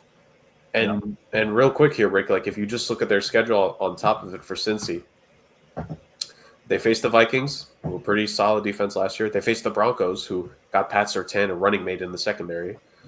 You face the Lions, you face the Packers, you face the Steelers. By the way, those are all back-to-back-to-back, by the way. I haven't skipped a week yet. Oh, I technically skipped the first week because it's the Jaguars. And the second week is the Browns, but the Browns have Myles Garrett. Yep. So, that's pretty good. They face the Steelers midway through the season. They face the Patriots, and I know people are probably going to laugh at that. They lost to the Patriots last year. They got limited by the Patriots last year. We're talking about they might lose in a shootout. There's even real possibilities that their defense might have a good game, and they still might lose because the offense may have it. That's what happened in the Patriots game. The defense played a great game. They still lost. Yeah, and they faced the Ravens twice in a 3-game span with that middle game, by the way, Buffalo. This team has no. I just don't understand it with and even though I haven't seen news that he restructured his deal, at least. I mean, I'm assuming he had to have because in some way, shape, or form, that's how they were able to afford these guys. Burrow included Hendrickson in the list of guys he wanted to keep. He said Chase, he said Higgins, he said Gesicki, and he said Trey Hendrickson. So, he wanted all 4 of those guys kept. They handled 3 of the 4. They're missing the last guy. Yeah, but it's weird to me that I get Chase, I get Higgins. Gesicki's only been there for 2 years? I guess he just wanted that rapport of his tight end. I suppose, but again, those guys do take plays off, and you have to have other people behind it. Yoshivas is there, right? So you've got other targets that are there, I suppose. But I would think Hendrickson would have been a higher priority than Gesicki, because you can get tight ends pretty easily in this league. You can make them into decent enough players.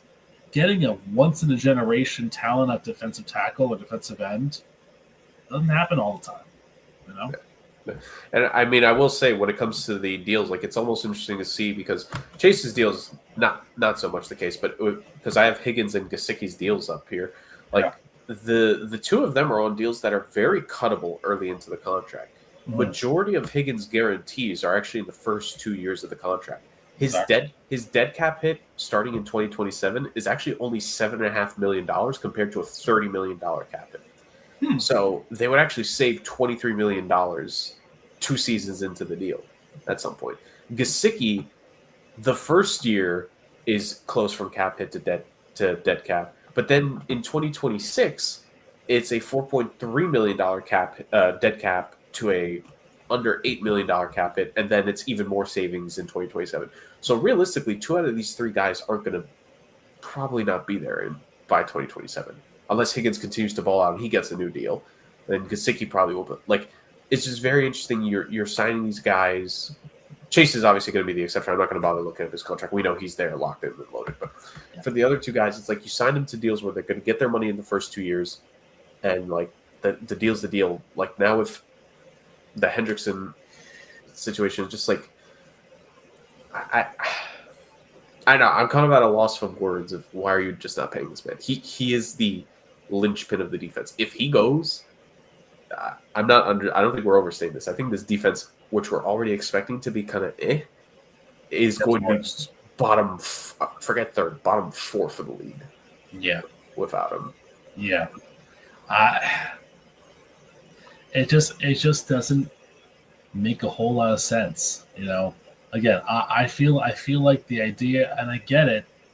I am prioritizing a tight end, I understand, but again, you prioritize a tight end that hasn't been there for as long as these other guys have been there, that hasn't been a course and that hasn't been so enveloped in the community as much as Hendrickson has. Because I feel like, too, don't get me wrong, wasn't Hendrickson consistently their Man of the Year candidate in Cincinnati or something like that? I believe so. I believe he's been up there. So it's an ambassador for the game, and ambassador for your community, ambassador for your team, and this is what you do: is you don't want to pay the man. I don't know, man. Something about it stinks. Which, by the way, Rick, one thing that I just remembered here as we're reaching the end of this conversation, Trey Hendrickson is not the only guy actually that has this contract dispute with the team, because the Bengals' first-round pick in Stewart, right? Yes, there's also issues for his contract negotiations right now, because obviously when it comes to the rookies, the money is set. It's a set about the slot, so it's not necessarily a money thing. It's more about surrounding contract language when it comes to it, and his rookie contract hasn't even officially been signed because of injury protection issues that, as of now, the Bengals are not willing to put in his deal at this moment. And who did we draft to the Bengals instead in the first round? If you have that, if you can pull it up really quickly, or do you remember? Give me one moment to pull it up here. 2020. Only because I feel like whoever we had mocked to them would definitely have been would definitely have had a contract signed at this point instead of we had Brown out of Texas. So that's the corner. corner. Jahdae Brown. Okay, he might have been okay, but yeah, there's a lot of bad turns in Cincinnati, and you know what? Start that fire. Start that hot seat-o-meter early for Zach Taylor. For everybody, it's not looking good, Cincy, right now. The Bengals are bungling their way when it comes to their contract extensions. But just because they're bungling that doesn't mean they're necessarily bungling themselves. They might bungle themselves out of the postseason again. But you know what? They may not bungle themselves out because it's not up to them. It's up to a different wheel. Ladies and gentlemen, it's the return of the Podfather's Fandom Bracket. The long-awaited return. Oh, my God. So for the third consecutive year, ladies and gentlemen, the Podfather is forsaking fandom for a team. Absolutely. We went from Jets to Bears the first time. Back to Jets. Back to the Jets, which we thought killed a bit. But the Aaron Rodgers tenure was so poisonous that it was decided that the Podfather will switch again, but with a big twist. So, Rick, I feel like you probably said it before, but remind the people, if anything, give the lead up of what this year's fandom bracket is going to be like. So in years past, it's been 32 NFL teams in a 32-team style bracket. But this year, we went bigger. We went bolder. Oh, yeah. We included 8 other leagues in the realm of the football fandom bracket. Including some arena leagues.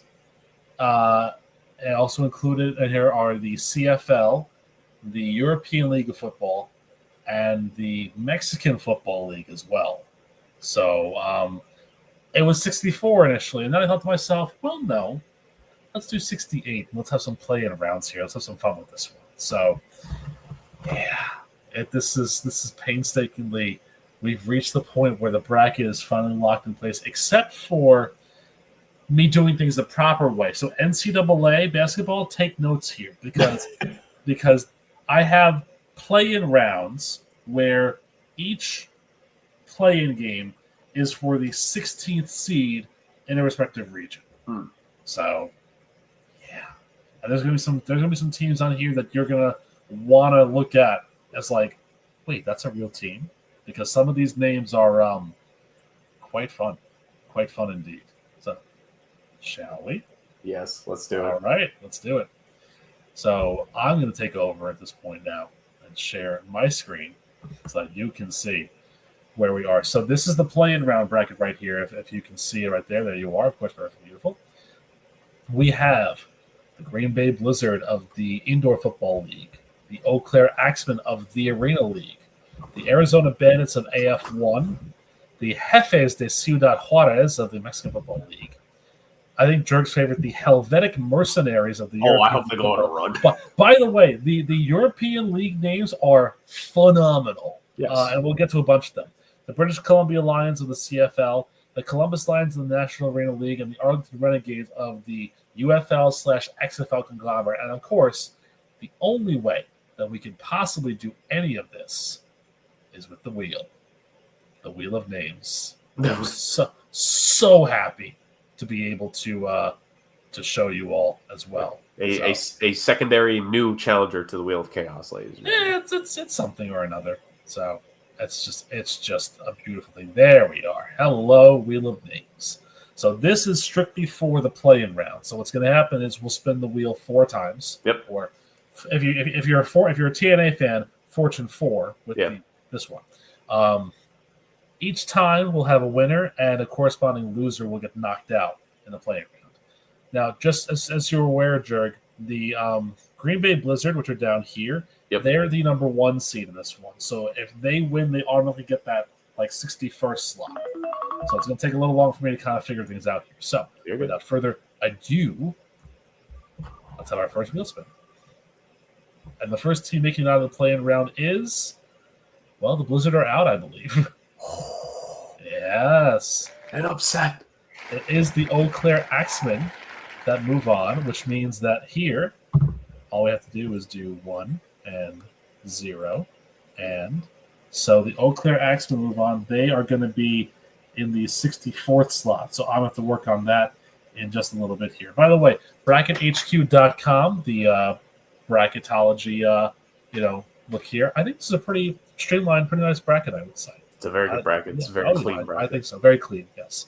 So we remove the Axemen, we remove the Blizzard. And now, matchup number 2. I also enjoy the applause at the end of it as well. Hey, it's moving on. The Helvetic Mercenaries are moving on. Ooh. I know. There you go. How about that? So they move on, which means that in this tab here, we knock out the British Columbia Lions, which I think is fair, honestly, because they're not very good. So we move them out. Now we have 2 more matchups to go.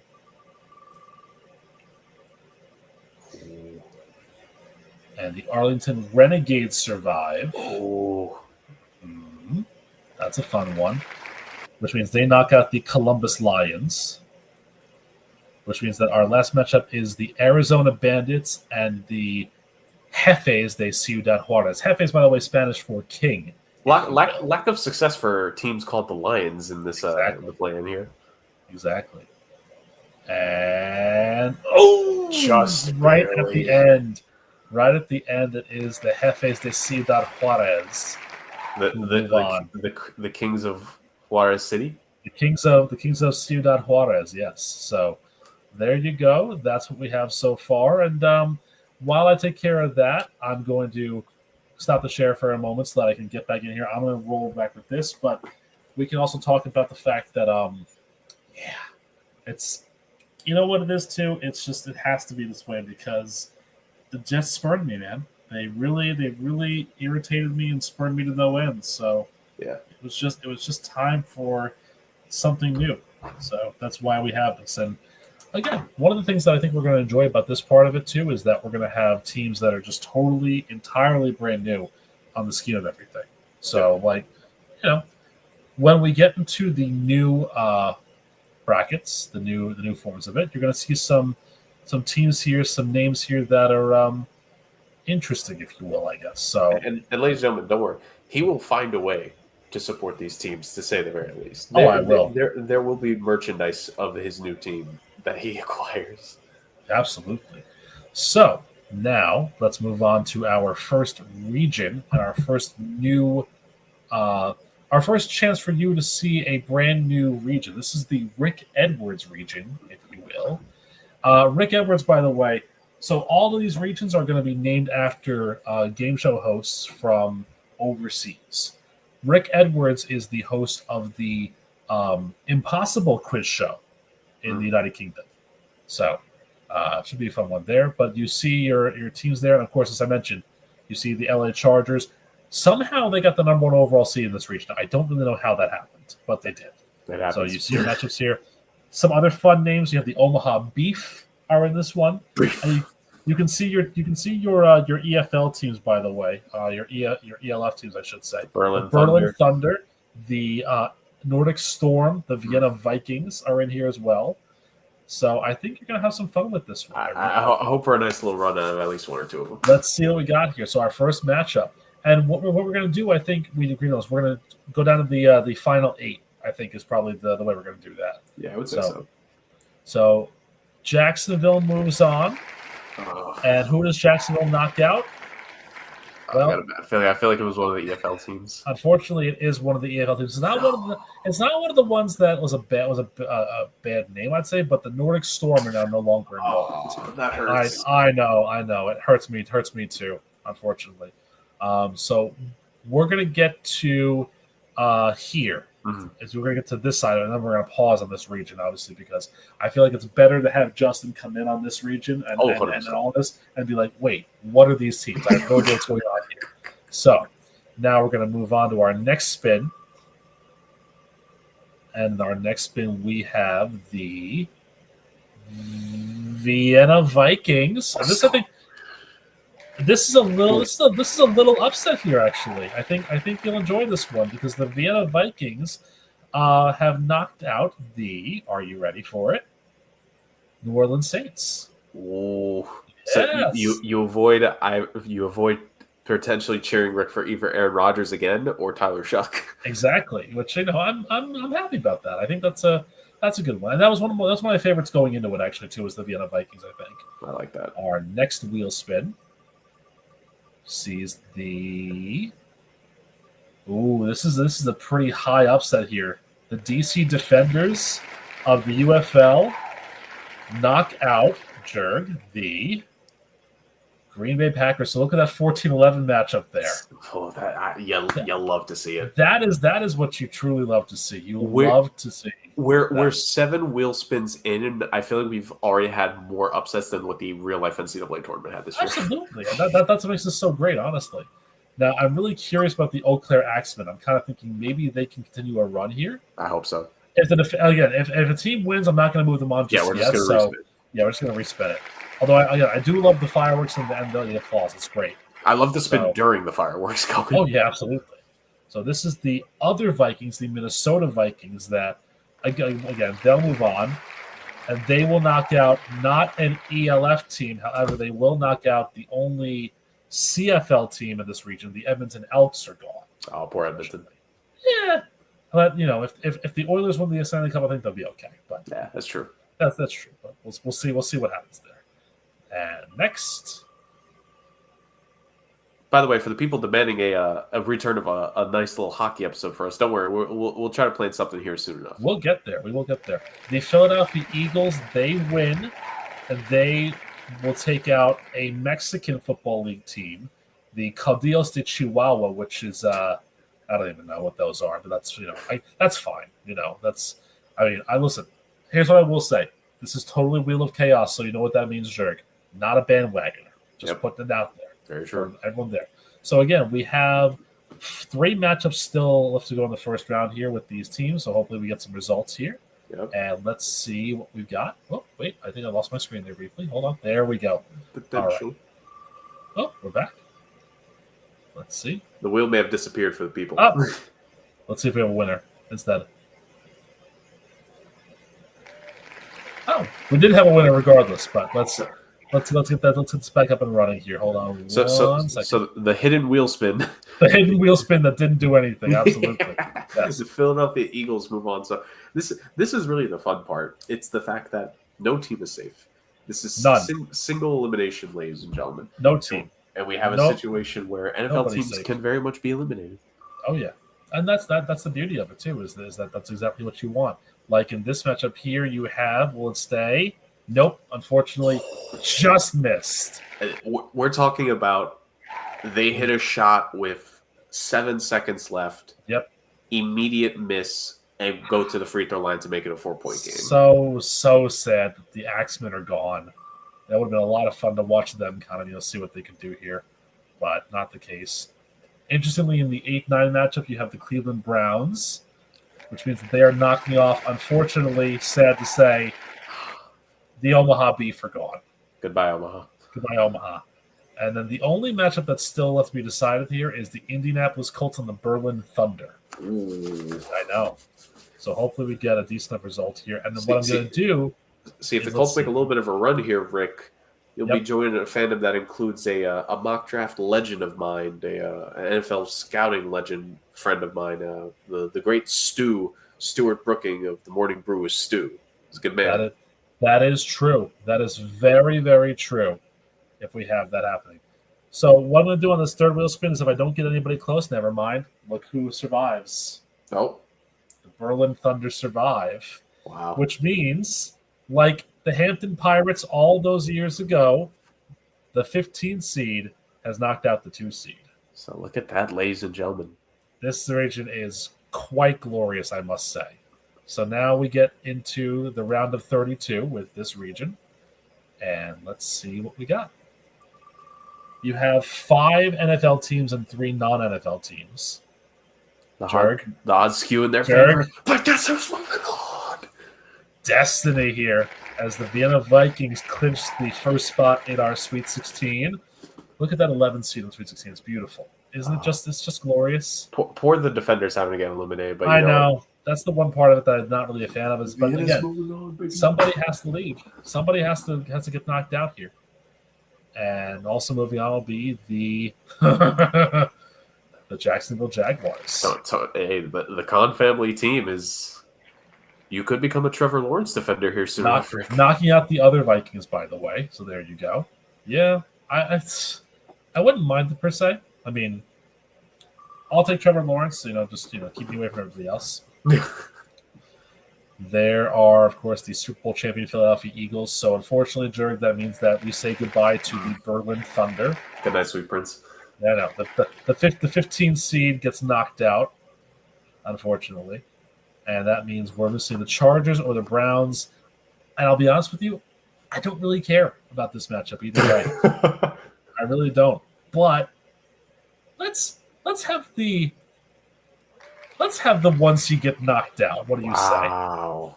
I know. Look at that. So the 1 seed, Igby goes down, which means that we have 8-5, 11-7. Isn't it? It's glorious. It truly is. There is. It truly is. So real quick, let's give a moment because there's been a little bit of a delay. So let's give a little bit of time to breathe here between the spin and the moving on in between. So ladies and gentlemen, in the Sweet 16 in this region, it's the Cleveland Browns and the Jacksonville Jaguars. So we have an all-NFL matchup.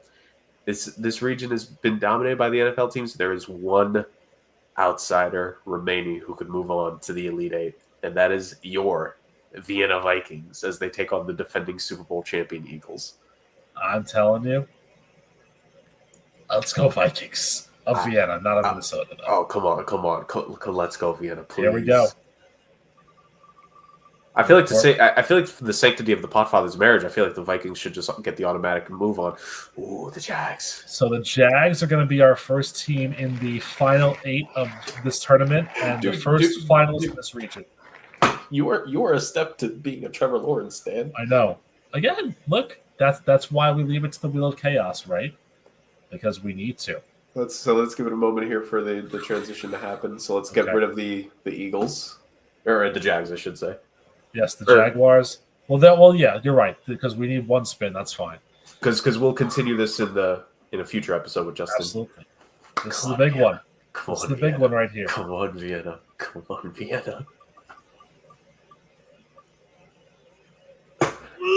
Oh! It did not happen, unfortunately.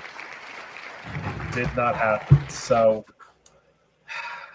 we say goodbye to Vienna. What an inspired run, though, by the Vienna Vikings to the Sweet 16, the regional semifinals. And we're going to save this bracket because, again, we'll return to this one when Justin's back. But this is your Rick Edwards region final, the Jacksonville Jaguars and the defending champion Philadelphia Eagles. And all I have to say is yuck. But that's why we do this. What a phenomenal region that was. That was cinema. It was so good, honestly. It was clearly one of my favorites, honestly. I can't think of anything better than maybe the next region, honestly. But I mean, give us some time to breathe here because I gotta make sure I pull up the right region here. Yes, here we go. Alrighty. Next region. Here we go. This is gonna be fun one, but let me just remind myself and confirm which team I am just moving on into this one because we had some giddiness there. Just give me 1 second. I gotta reset this one, obviously. Oh, yes, it's the Jefes. The Jefes de Ciudad Juarez, which actually makes this interesting because this region is going to be predominantly dominated by a couple of Mexican teams there and some IFL teams as well. Okay. In there, so it's going to be a little harder for the NFL teams to pass their muster in this one. Absolutely. So, as you can clearly see, In this region, the San Francisco 49ers have the top overall seed. The Tom Gleason region is a phenomenal. I know. Tom Gleason, interestingly enough, is the Australian host of either Are You Smarter Than a Fifth Grader or Who Wants to Be a Millionaire? I forgot which one it was. And since my phone is near death, I'm not really going to be looking up anytime soon. Yeah. But I know. Charge that bad boy overnight. What I will say, though, is I'm kind of a hypocrite because if you can see the region, look at who the 6 and 7 seeds are. So the 7th seed, your New York Jets, and the 6th seed, your Denver Wreck. I know, right? There's a chance for a Sweet 16 matchup. I know, and that really would irritate me to no end if that happened. This is the 7th matchup, actually. Yeah, right. This is what we want. Interesting names that are also in this region. I think the Duluth Harbor Monsters. I think you really enjoy. Oh, 100%. I kind of want to see a good run out of the Massachusetts Pirates as well because I mean, who doesn't love a good pirate? Justin doesn't, because we've had some bad experience with Billy Shakes way back when. Who incidentally, Jurg sends his regards and says hi, by the way. Oh, hello, Billy. Yeah. Hope all is well. Yeah. Because, he had a good run last year, 2 years ago, and then of course we had that gopher who shall not be named. He had a fun run too. Had a good run with everybody. Well, of course, everyone had a good run. So here we are. This is the Tom Gleason wheel of chaos and names. Shall we start, Jurg? Let's do it. And our first survivor is going to be the Houston Texans. Okay, CJ Stroud, D'Amico Ryan. Yeah, I mean, I'm not anti that. I'll be honest with you. Who do they knock out? The Northern Arizona Wranglers of the Indoor Football League. Oof. Yeah, but you know what? Honestly, don't hate that because that name's too long for me. Honestly, yeah. Not crazy about it. And next, we have our first non-NFL team, and it's exactly the team we want, Jurg. There we go. The Massachusetts Pirates move on. I like that. And in doing so, guess who they knock out? The Denver Broncos. Oh, so destiny will not be shown for the Broncos. Thank God. Broncos country. No more ride. Broncos country. Get out of here. Oh, good times, good times. I actually had a chance when I was driving to Boston a few years ago to actually go to a game in Worcester to watch them play. They're actually a pretty cool team, the Pirates are. We say goodbye to the Half-A's now as San Francisco survives. We've had one seed dominance in this tournament so far. Yes and no, because remember, in terms of the first round, in terms of we don't have a Purdue FDU or Virginia UMBC situation. First of all, let's give some love to our guy Tobin Anderson. You and I both know Tobin very well. Love that man. Love that. How can you not love that man? He's great. He's great.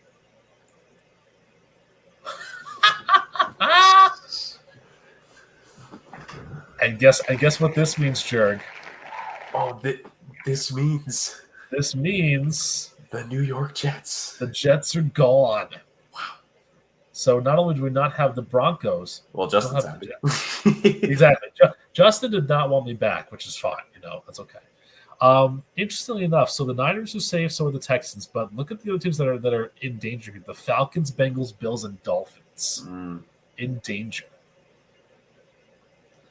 And I do also like the Dinos de Sotillo. I think that could be a fun one. Ooh, one of the newest teams, the Fisher's Freight. I was going to say, that's a pretty good alliteration for a team right there. And who do they knock out? Which I think you'll be very happy about. This makes me very happy. I know. I mean, we all know that you're very anti-Josh Allen, so, how can you not? I will say I kind of feel for the guy for all the comments being made about with Haley Steinfeld's recent movie. Poor guy. Poor guy, but again, when you're favored to win all 17 games in a season, you kind of deserve it yourself. Yeah. Oh boy. Look at that. Oh boy, Jurg. Hey, Rick, I was going to say before you did the initial wheel spin, which ended up, again, the lagginess of the stream, it was off screen technically, but the Bills were picking out legitimately people. I was going to say, I think at least two of the remaining four teams were going to get upset. My prediction would have hit. Look at this bracket. Look at the bottom. Look at the bottom region. Is it the 15 seed has won both times now in the first round? Yes, the 15th seed has gone 2-0 in the first round. Wow. How about that? So goodbye, Atlanta. Goodbye, Atlanta. And we have, I think, I mean, let's see what else we got. The Dolphins survive. You know, this is going to be a real problem here, That Jared. was close. This is going to be a real problem here, Jared. Because if I end up, with Tua, that's going to be a real problem. You're going to have to swerve on those narratives. Although look at that 1-8 matchup. Look at that Super Bowl matchup from years past. Yeah. San Francisco, Miami. You have mentor and mentee. And then the last one I think is the Bengals and the Orlando Predators, which are we going to get a winner here on the first go around?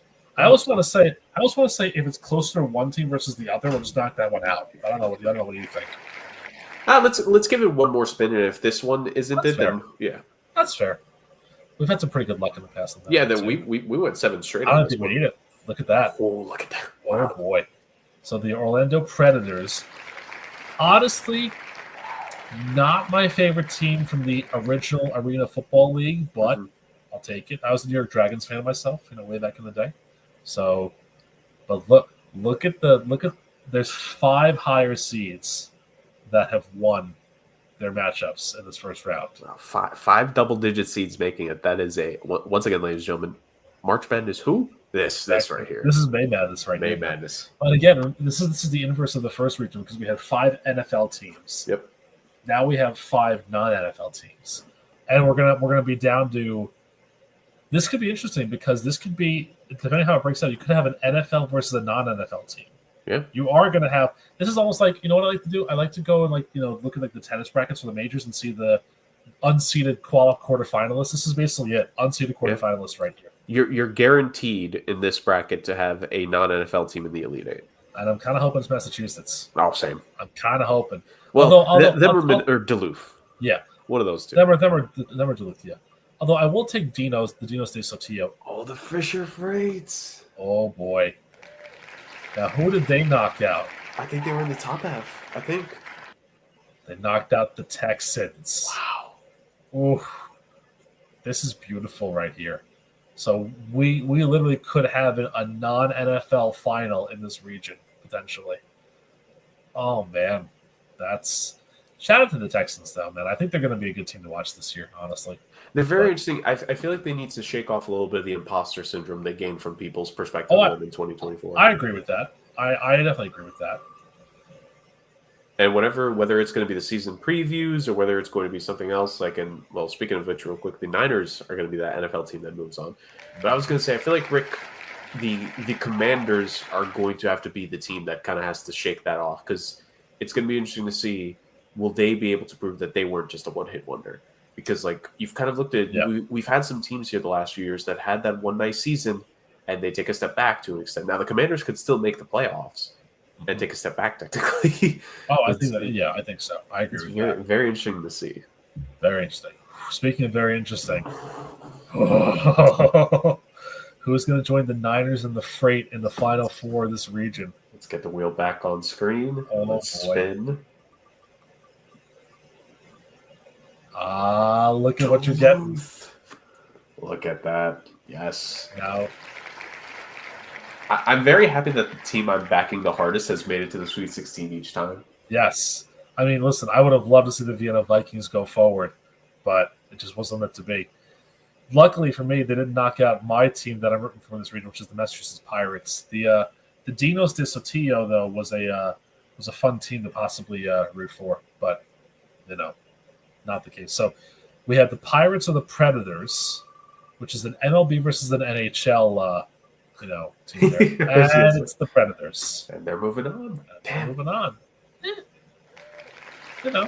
Predators making a bit of a run here. Predators are the 14 seed, making a nice run. So you have 1, 10, 12, and 14. I love that. I mean, come on.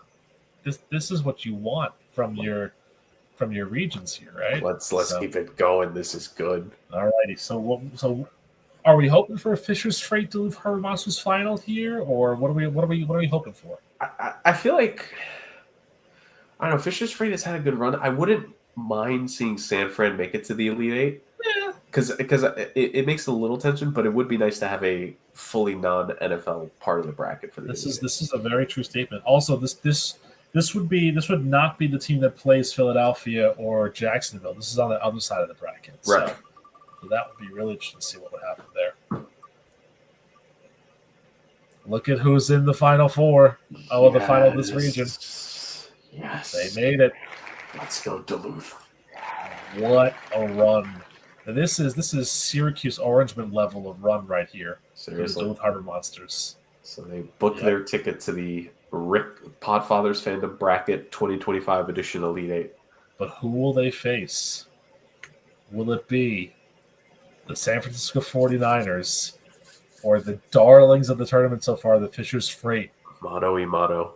Only one way to find out, right, Jerk? Yep. Spin to win. It's Fisher's. Things are about to heat up.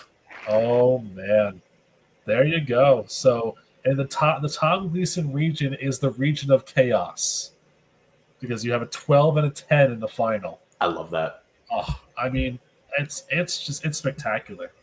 It is just the best thing ever. Amazing to say the very least. Oh yeah, it's great.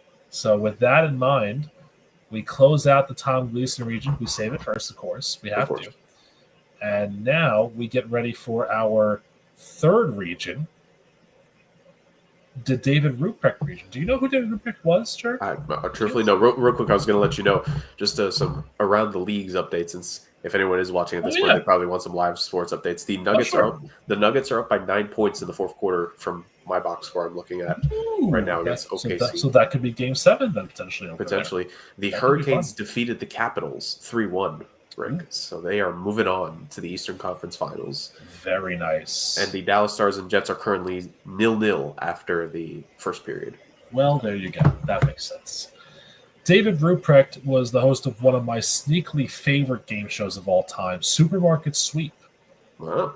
He's Canadian, though, so it works because it's an international game show, though, so it makes sense. I dig it. Interesting matchups in this region, Jerk. If you can see, you have... This is where the Helvetic Mercenaries are the 16th seed against the Arizona Cardinals. I am hoping for an upset here. But look at how many ELF teams there are. You have the Prague Lions. Yep. The Fehérvar Enthroners of Hungary against the Kansas City Chiefs. The Frankfurt Galaxy and the Baltimore Ravens. Nice. The Shreveport Rougarou.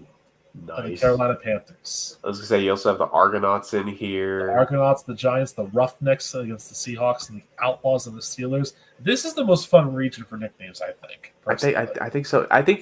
Honestly, Rick, we may have another strong chance here of a non-NFL Elite Eight here. It's possible. It's very possible. Any early bets on who you want to make it out of this region? I mean, I definitely want the Helvetic to make it. Okay. But if it can't be them, I'm going to put my money on...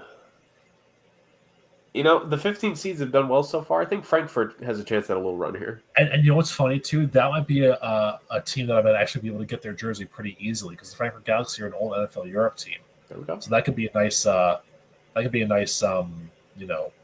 pickup, potentially. Yeah. You never know. Nice little retro jersey there. Yes. Shall we begin the Ruprecht region? Absolutely. With the first wheel spin? Let's do it.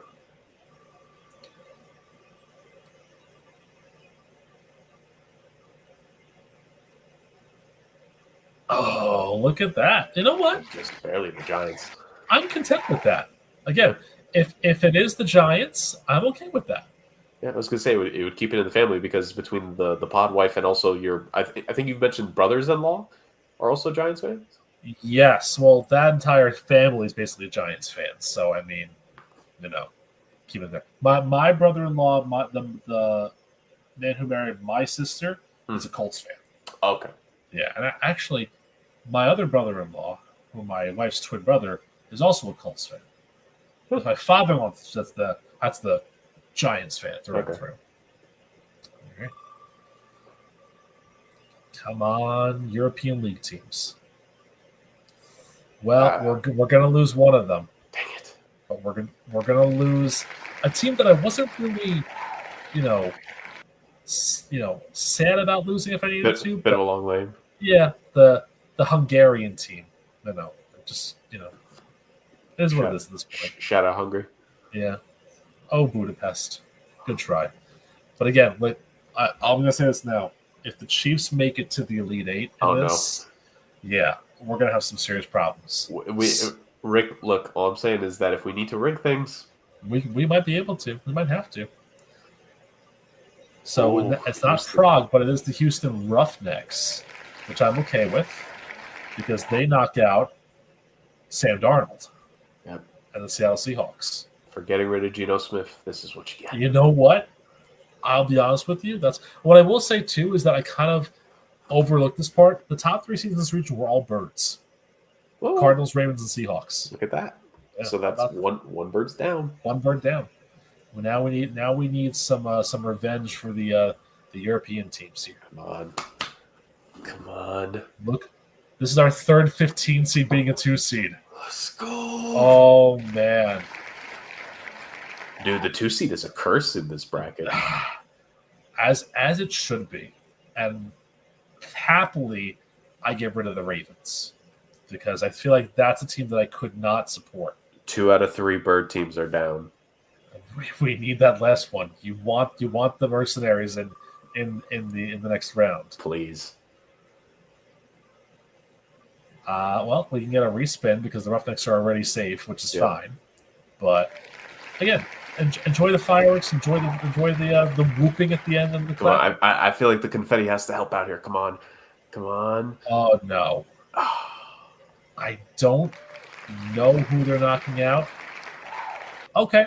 They're knocking out the Rougarou, which again, that's too kitschy of a name for me, I think. So we keep the European teams around for a little bit longer. I know the tension's building, right? Dude, this is heated. This has me more enthralled than the NCAA tournament. There you go. This is exactly what we really wanted. This is the content that we've been craving. Come on, Europe. Come on. Stop. Look at that. Look at Prague sending Stafford into an early retirement. I'll take it. And they have a chance for vengeance for their fallen brethren. Oh, come on. Oh, baby. Oh, baby. But before we get to the second round, we have 2 more matchups to go down. We do. We have the 7-10 and the 1-16. Come on. Let's see what we get. Let's see what we get. Come on, mercenaries. Come on, mercenaries. No! Oh. You know what? A great effort. Really close. All the way to the end. But the referees just came in the clutch at the end for the Arizona Cardinals, unfortunately. Rigged. I know. So terrible. So terrible. Incidentally, I mean, regardless, I think we're still gonna find ways to root for these teams again. Probably just for the heck of it. So the Steelers and the Outlaws are the last matchup there. I feel like friend of the show Mike Tomlin just needs to get it by regardless. He's moving on. Of course. I mean, death taxes and Mike Tomlin moves on. Yep. He makes a playoff game. Ironically, in a 10-7 matchup. I mean, that is the most Mike Tomlin thing, right? It's destiny. So here we go. So this one's, I think, a little more evenly split of a region. Yeah, you have one non-NFL team in the top half of the region versus 3, and then you have a 2-2 split at the bottom. So it's could go either way. I gotta tell you, I'm looking at that bottom matchup with Pittsburgh and Frankfurt. I really don't know. I really don't know who I want to win that one. Seriously, I think I want the winner of this game right here to make it to the Elite Eight. Yeah, and then up here, Prague or the Giants. Yeah, anyone but the Chiefs. Anyone but the Chiefs. And anyone with the Cardinals, because justice for the Helvetic mercenaries. That's what we need. True. So let's see who moves on. No. Oh, no. Damn it. We had to say their name. Rigged. And they had to appear. And the Prague Lions are done. Yep, the Prague Lions are done. Brutal. So we're banking on Frankfurt or, something else. Whew. The Roughnecks, maybe. No XFL team has really made a run here yet. No. Oh, well, that's interesting. A nice week 3 preview matchup here in the top half, potentially. Giants and Chiefs. There we go. You know what this means, though? Russell Wilson, potential jersey. Oh, boy. Oh, boy. All right, so Roughnecks, Panthers, Steelers, or Galaxy. The Galaxy's a great name, man. It really is. But they're leaving because Mike Tomlin. Friend of the show, Mike Tomlin. I mean, listen, if this clinches the friend of the show fandom and he, becomes our first guest, I'll take it. I'll take it in the heartbeat. I was going to say, if you becoming a Steelers fan can get Mike Tomlin on the show, I say we just ditch the bracket and turn you into a Steelers fan. Come on now. we have to do this right. All right, Panthers and Roughnecks. I need a Roughneck win here. Thank you. Nice. Thank you. Because you know what? I couldn't stand rooting for David Tepper. Yeah, that's fair. I mean, to be fair, like I know we don't want the Chiefs in the final, but obviously, having the Panthers out is good too. So let's see. Here we go. I'm going to say we're going to get a Giants Steelers Elite Eight matchup here. Would not hate that. And then it's gonna be a Giants Duluth Harbor Monsters final in that region probably. Oh boy. All right, just anybody but the Chiefs at this point. Anybody but the Chiefs. Stop. Why do I keep talking? No. Why do I talk? Why do I talk? Yep. Unfortunately, that's the top half. That's the top half of it. So the Giants are out. And now it's either the Steelers or the Houston Roughnecks. This is the team that we're rooting for in this region, regardless. I mean, come on. And it's friend of the show, Mike Tomlin. Come on, it has to be, right? It has to be friend of the show, Mike Tomlin. I'm telling you. I will say though, like seed wise, pretty interesting matchup there. 4-7.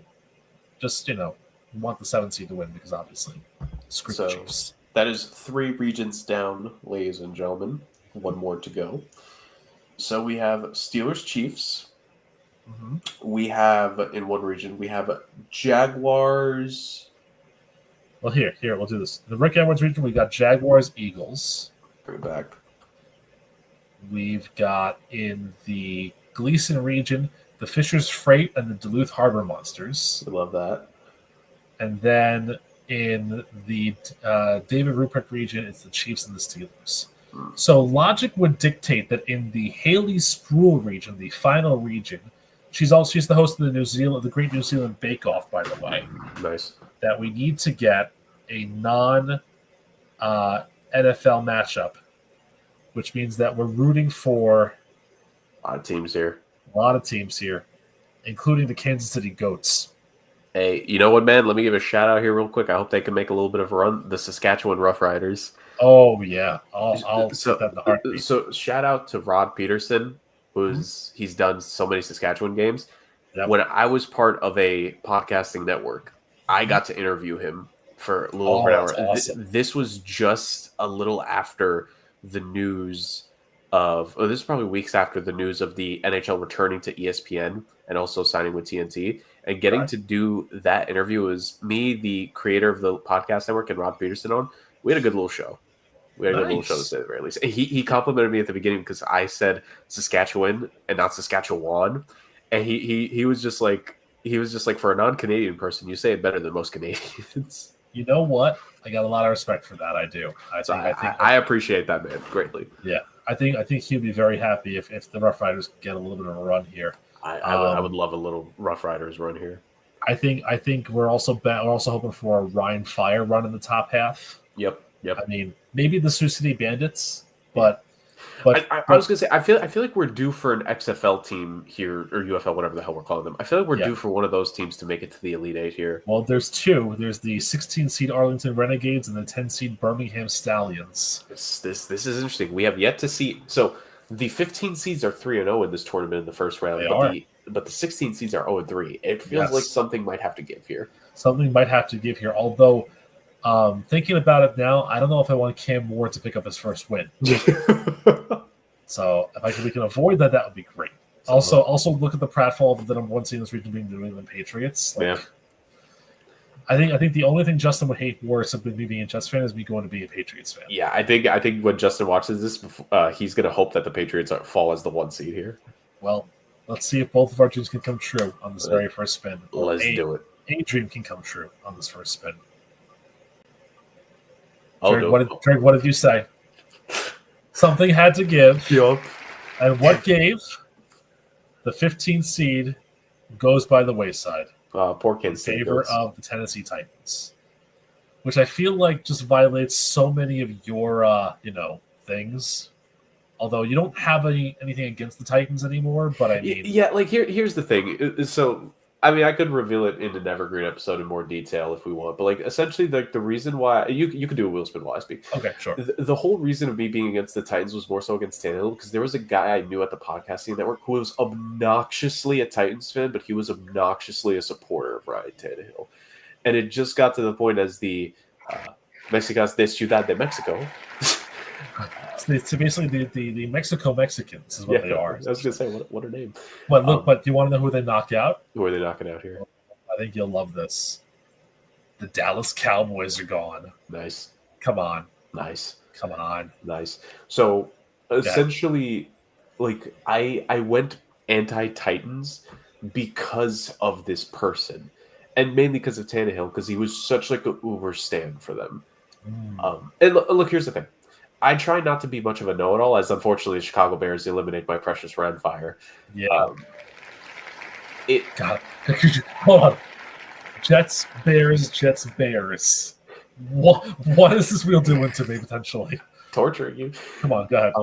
But it's one of those things, I try not to be too much, like, I don't want to be a know-it-all. Yeah. But I feel like I know a decent amount of sports. Sure. I feel like there are certain things, like I attend the mental school of Edward R. Murrow of not every opinion is valid.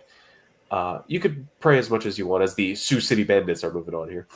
Like, you could hope for your team as much as you want. You could think this, that, and the third, but ultimately sometimes destiny is destiny, and a team is just not meant to be that good, especially when it comes to the powers.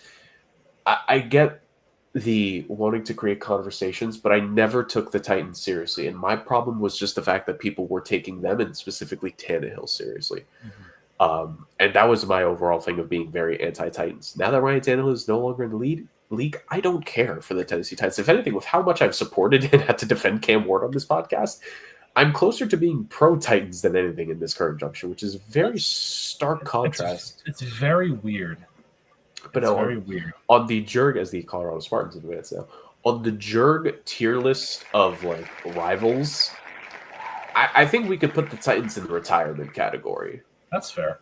Like, I feel like them, the Chicago Bulls, the San Antonio Spurs, I'm trying to think who else. Like, I think those are the teams that it's like, you know what, from my younger days of my fandom, it's like there's no beef between us anymore, realistically. Like, there's nothing, there's no hatred, there's no bad thoughts as Nope. Mexico. Keep going. Like, there's no bad thoughts, so it's like, it'd be funny to try to do a tier list one day. I'd have to really put some effort into it, like what the tier list of Jurgen rivalries is. Like pure hatred. Like if we had to, and let's try to limit it. In like the pure hatred category, let's say we only have 2 or 3 names. Who would you put in that category? Like from your perspective, as the Birmingham Stallions take out the Raiders. I mean, that's great, right? But also look, the Lions and Commanders are both gone too.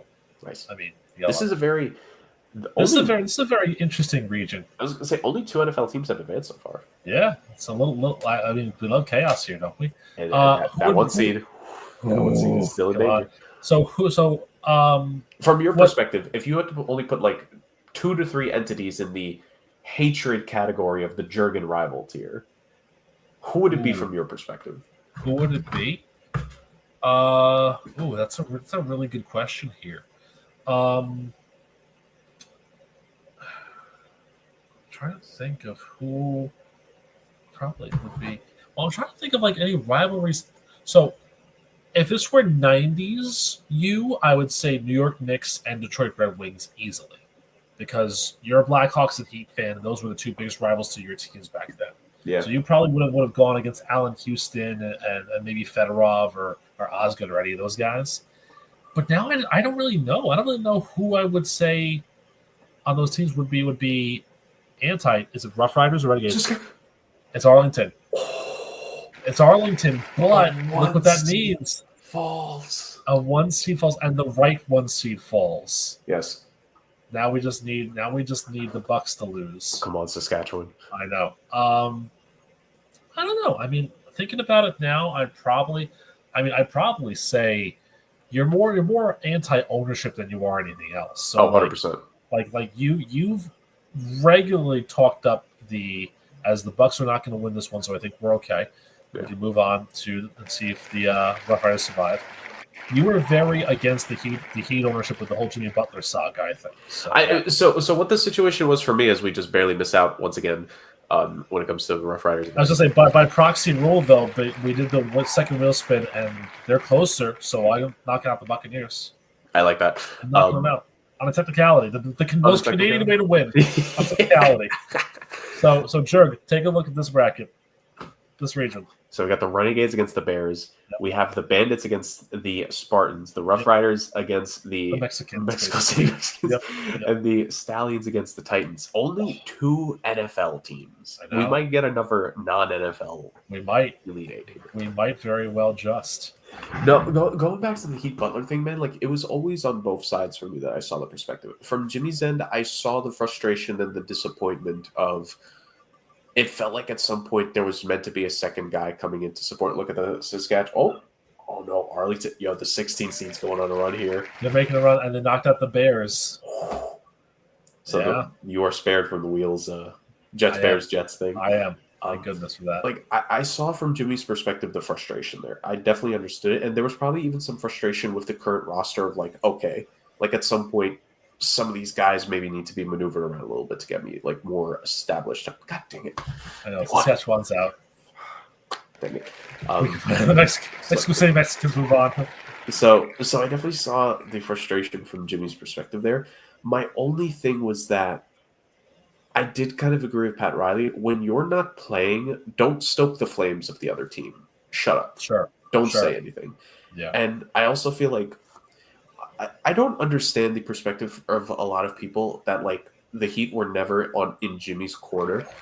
The organization, that's a big one by the Spartans. The organization was very lenient with Jimmy. And one thing that the Heat really did well was that in his early seasons in the Heat, when it wasn't injury stuff, but more off the court stuff, like personal life stuff that he was missing time for, the organization was very tight-lipped. Nobody, not even the closest media people who personally knew people as part of the organization, were made aware of why Jimmy was missing time. Like, I feel the narrative that the Heat were never on Jimmy's side is just complete and utter bull. I think it's malarkey. I think from an off-the-court perspective, that team did everything it could to support him and to be on his side and to try to work with him. It just never materialized on the court. And I get it from both ends. I really do. But ultimately, at the end of the day, we're all eliminated now and going to Cancun. But like from a perspective of, I agree with what certain people are saying about this. I would not mind if Pat Riley was to finally take a step back and it's Eric Spoelstra who would get promoted to what Riley's current role is. Or even if Spo stays the coach and Alonzo Mourning takes a bigger role. Like I think that could be better because I feel like Spo and Zoe are more closer in tune to what the modern day stars are like. Whereas I just think Pat has kind of lost it a little bit with the like I think the generation of LeBron, Wade, Bosh, Melo, Kobe, guys like that were kind of the last generation that he could really connect to when it came from a basketball perspective. I think the current generation is just too detached from him. I'd agree with that. Thoughts on the Final Four here? You got the Renegades against the Spartans. What a matchup right there. Yep. And you got Mexico versus Tennessee. Dude, Tennessee, they could be the dark horse. What I guess not a Cinderella because I know you probably don't want them to. So like the dark horse Cruella de Vil, we could say for this. I mean, here's my thing. If it is the Tennessee Titans, I can always run back on my like old school Titans fandom. You know, the second I had when I was a kid, I go back to that. I won't get a current jersey, but I'll probably get like an old school jersey or Eddie George. Eddie George possibility, Lorenzo Neal maybe, late great Frank Wycheck, or I might lean in and go with a Chico Conquo jersey because what the hell, why not? It would enter the Cole Kmet jersey that I have, just random tight ends, right? All right, let's see what we got here. Our first finalist is not the Titans; it's the Mexico City Mexicans. Dude. So you know what that means? It means we are getting a non-NFL final here. Yep. But the question is, will it be your Arlington Renegades or the Colorado Spartans? Dude, I think the 16th seed has been on a run, man. Let's see. It's the last wheel spin of the night. You get exactly what you want. Let's go. There you go. We saved the best for last. The final did. 16 seed that had a chance make up for all the previous ones and moves on to the Elite Eight. They did. There you go. All right. So this is how it's going to be on our next show with Justin. We're going to have Jacksonville and Philadelphia. Winner of that will go on to play Arlington or Mexico City. And then in the other region, you've got Fishers and Duluth versus Kansas City or Pittsburgh. So ideally, a Pittsburgh versus Duluth Final Four matchup. Yep. And on the other end, I would just keep running with the 16 seed, and they could face. They need to face Jacksonville at this point. Yeah, I think destiny calls upon They need to face Jacksonville at this point because again, here's what I'll say too. I'm gonna make a ruling here. If the finals Philadelphia Kansas City, we redo the whole bracket. Because there's absolutely no way in hell that you can't say that it's a rigged bet. Hold on. What if instead of redoing the whole bracket, we put literally every single other team that was in it, and we respin? And we could do one of two ways. We could either just respin for those spots, or off screen, you respin, spin. Me and Justin kill time for talking something else, and you quickly try to respin to get a different final two. You know what? We could redo the whole bracket. I could redo the whole bracket. Honestly, it was fun to go through and I think the European League of Football starts this weekend anyways, so it'd be fun to get one of those teams back involved. Have a little more fun with it. But I think our greatest outcome here is going to be anybody but Philadelphia and anybody but Kansas City. Essentially. If you're going to stick in the NFL, let's hope that it's with the Steelers, would be the most. Yeah, because that just runs perfectly with the theme of the show, right? Realistically, but again, we got a real good shot here at having some chaos. Indeed, to say the least. Duluth or Fishers. I also got. You know what I got to do? Actually, I really got to check quickly to make sure both those are just actually active. Because if they're not, we're screwed. I said, if they're not, redo that whole region all over again. Oh boy. Oh lordy. Oh boy. So, ladies and gentlemen, while we await for the return of Justin in a future episode, and the most self-serving part of the show is done, let's finish things off with the way we know how. Rick, take us home. Okay, Come on, graphics people. Hello. So Duluth is still in the league, which is good, and Fishers, Indiana, by the way. Yep, they're not only they're still around, they're 2-0 in their league. Good for you, Fishers. Good for you, Fishers, Freight. Yeah, let's. What am I doing here? Oh, right, the podium. Yes. Rant and Rick's Rostrum podium to finish the show. Okay. So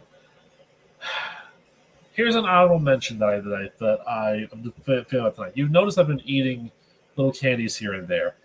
I have these Mike and Ike's that are the root beer float flavor ones. They're pretty good. So here's the thing with Mike and Ike's. On the box, they give you a little push here to open tab right there. You can put your thumb down there, push it open, and rip off the top that way. 90% of the time when I get these boxes, this thing doesn't work. I have to rip it off the old-fashioned way from the top, like this, like so, like that. So why put this there if the box is compromised? It's not going to work. I'm wasting my time. Anyways, that's our honorable mention. Now, number 3. Jacksonville. Look, you're in the final 8 of this bracket potentially if you survive here, but who in their right mind thought it was a good idea to make your schedule release Sabrina Carpenter music videos? First of all, she's absolutely cringe. And secondly, like, did you even realize what you were doing when you were making the videos with like her positions? Well, also, Rick, not only did they use Carpenter, Ashton Hall, the whole morning routine guy. Why?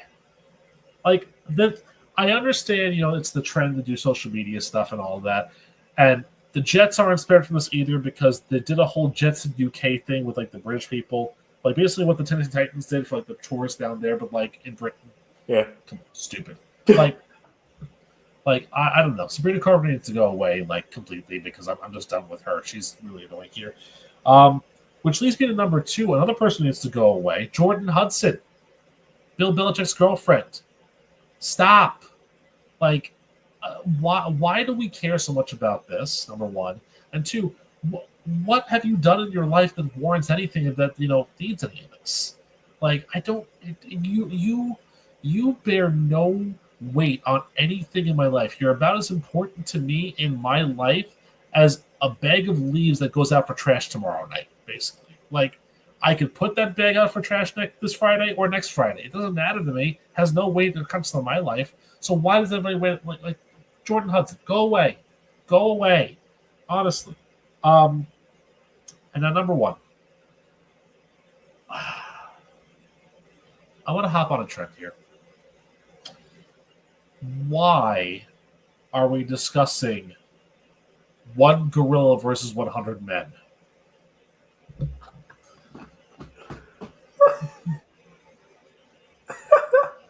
Have we lost our collective minds? Rick, you, me, Justin, the rest of the men from the QC department from when we were there, and like a bunch of the student athletes. A bunch of lads, basically. A bunch of lads against the gorilla. So let me take you back. This is a more important thing that we discussed that I got a lot of flack for in our group, but needs to be brought up. I know what you're going to bring up. What was the meme, Jerg? 20 minutes with an animal? I think it was you have to survive 15 or 20 minutes, and it was a gorilla, a bear, a hippo, or a crocodile. And what was it, like $1 million, something like that? Yeah, it's like you have to survive 15 minutes. I forget if it was maybe $1 million, maybe $2 million. We'll just say $1 million. $1 million to survive 15 minutes. So y'all, you and Justin went we picked the crocodile. We picked the crocodile, right? We both picked the crocodile. Yeah, we both picked the crocodile. I picked the hippo because I just won't go near the water. Because obviously, if it doesn't go near the water, you're not going to do anything. The crocodile can get you on land. The hippo's fat and doesn't really move that fast. But you're underestimating a hippo speed. I mean, I might be. But why in your right mind are we saying one gorilla versus 100 men? Is this the new Laurel and Yanny or the blue dress and the gray dress thing? Like what is the point of this? Like, it doesn't matter if the gorilla's Harambe, rest in peace, or Mighty Joe Young. You're dead. I'm sorry, the gorilla is beating you. It doesn't matter what 100 men you have over there. It doesn't matter what you've got. First of all, if one of your 100 men is Rafael Devers, he ain't playing, so it doesn't really matter anyways. If one of your 100 guys is Connor Bedard, you're going to save his life and not race him out there on the first line. I'm making sure that he survives, and I will take the bullet for Connor. But why? We literally have run out of things to discuss. By the way, scenarios like this. Hippos can run 19 to 28 miles per hour on land. That's charming, but can they climb stairs? No. You give them a second, maybe. Crocodiles can climb stairs. Who said there were stairs in this scenario? It's my scenario, damn it! I'm fighting. I'm chasing, running away from the hippo at the QC parking garage. There's stairs there. I mean, I feel like the crocodile and the hippo are the two easiest to survive in the parking garage. I mean, I feel like the bear and the gorilla are gonna A, destroy things, but B, they'll catch up. Absolutely. Again, and even so, like if I'm on that second level, I could just dart over somewhere else, or get back onto the ground level and just run towards Queen's Hall. And God forgive me, they won't let me in there because I don't have my swipe card access, all that fun stuff. But okay, it's very simple. If you're facing a gorilla, you've already just sign your will. Just sign your will over. Sign your last will and testament. Yeah. It's done. Doesn't matter how many men are there. You're done.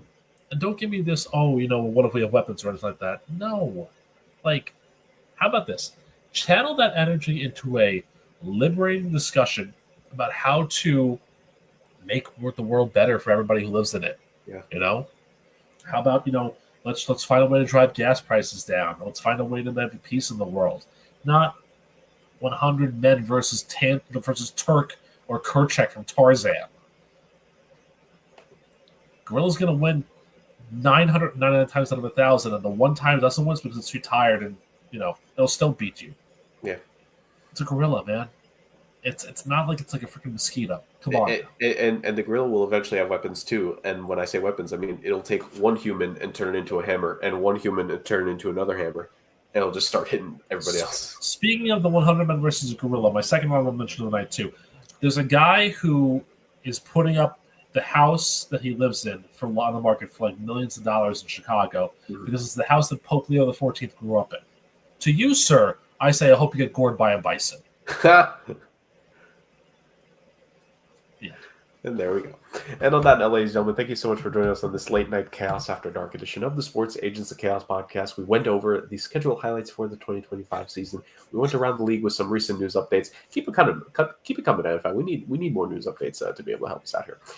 We went through the Podfather Fandom Bracket, which if Justin is able to join us next week, we will possibly have the conclusion of that bracket in a week's time. And or the restart of it. Or the restart. And then we went through a riveting discussion on gorillas, hippos, and crocodiles. Oh my. All that and more done on this podcast. Thank you so much, beautiful people, for joining us for another edition of Fun Football Chaos. We will see you guys next time as we slowly approach what will be the summer of sports chaos. It should be a fun summer of 2025. We're going to plan it out. We're going to figure out what we want to do and when we want to do it. And we're ultimately going to have a good summer here as the long, winding road to the next NFL season has kicked off. And please join us along the way for this amazing ride here on the Sports Agents of Chaos YouTube channel. Thank you all so much for joining us. And until next time, bye-bye now and take care.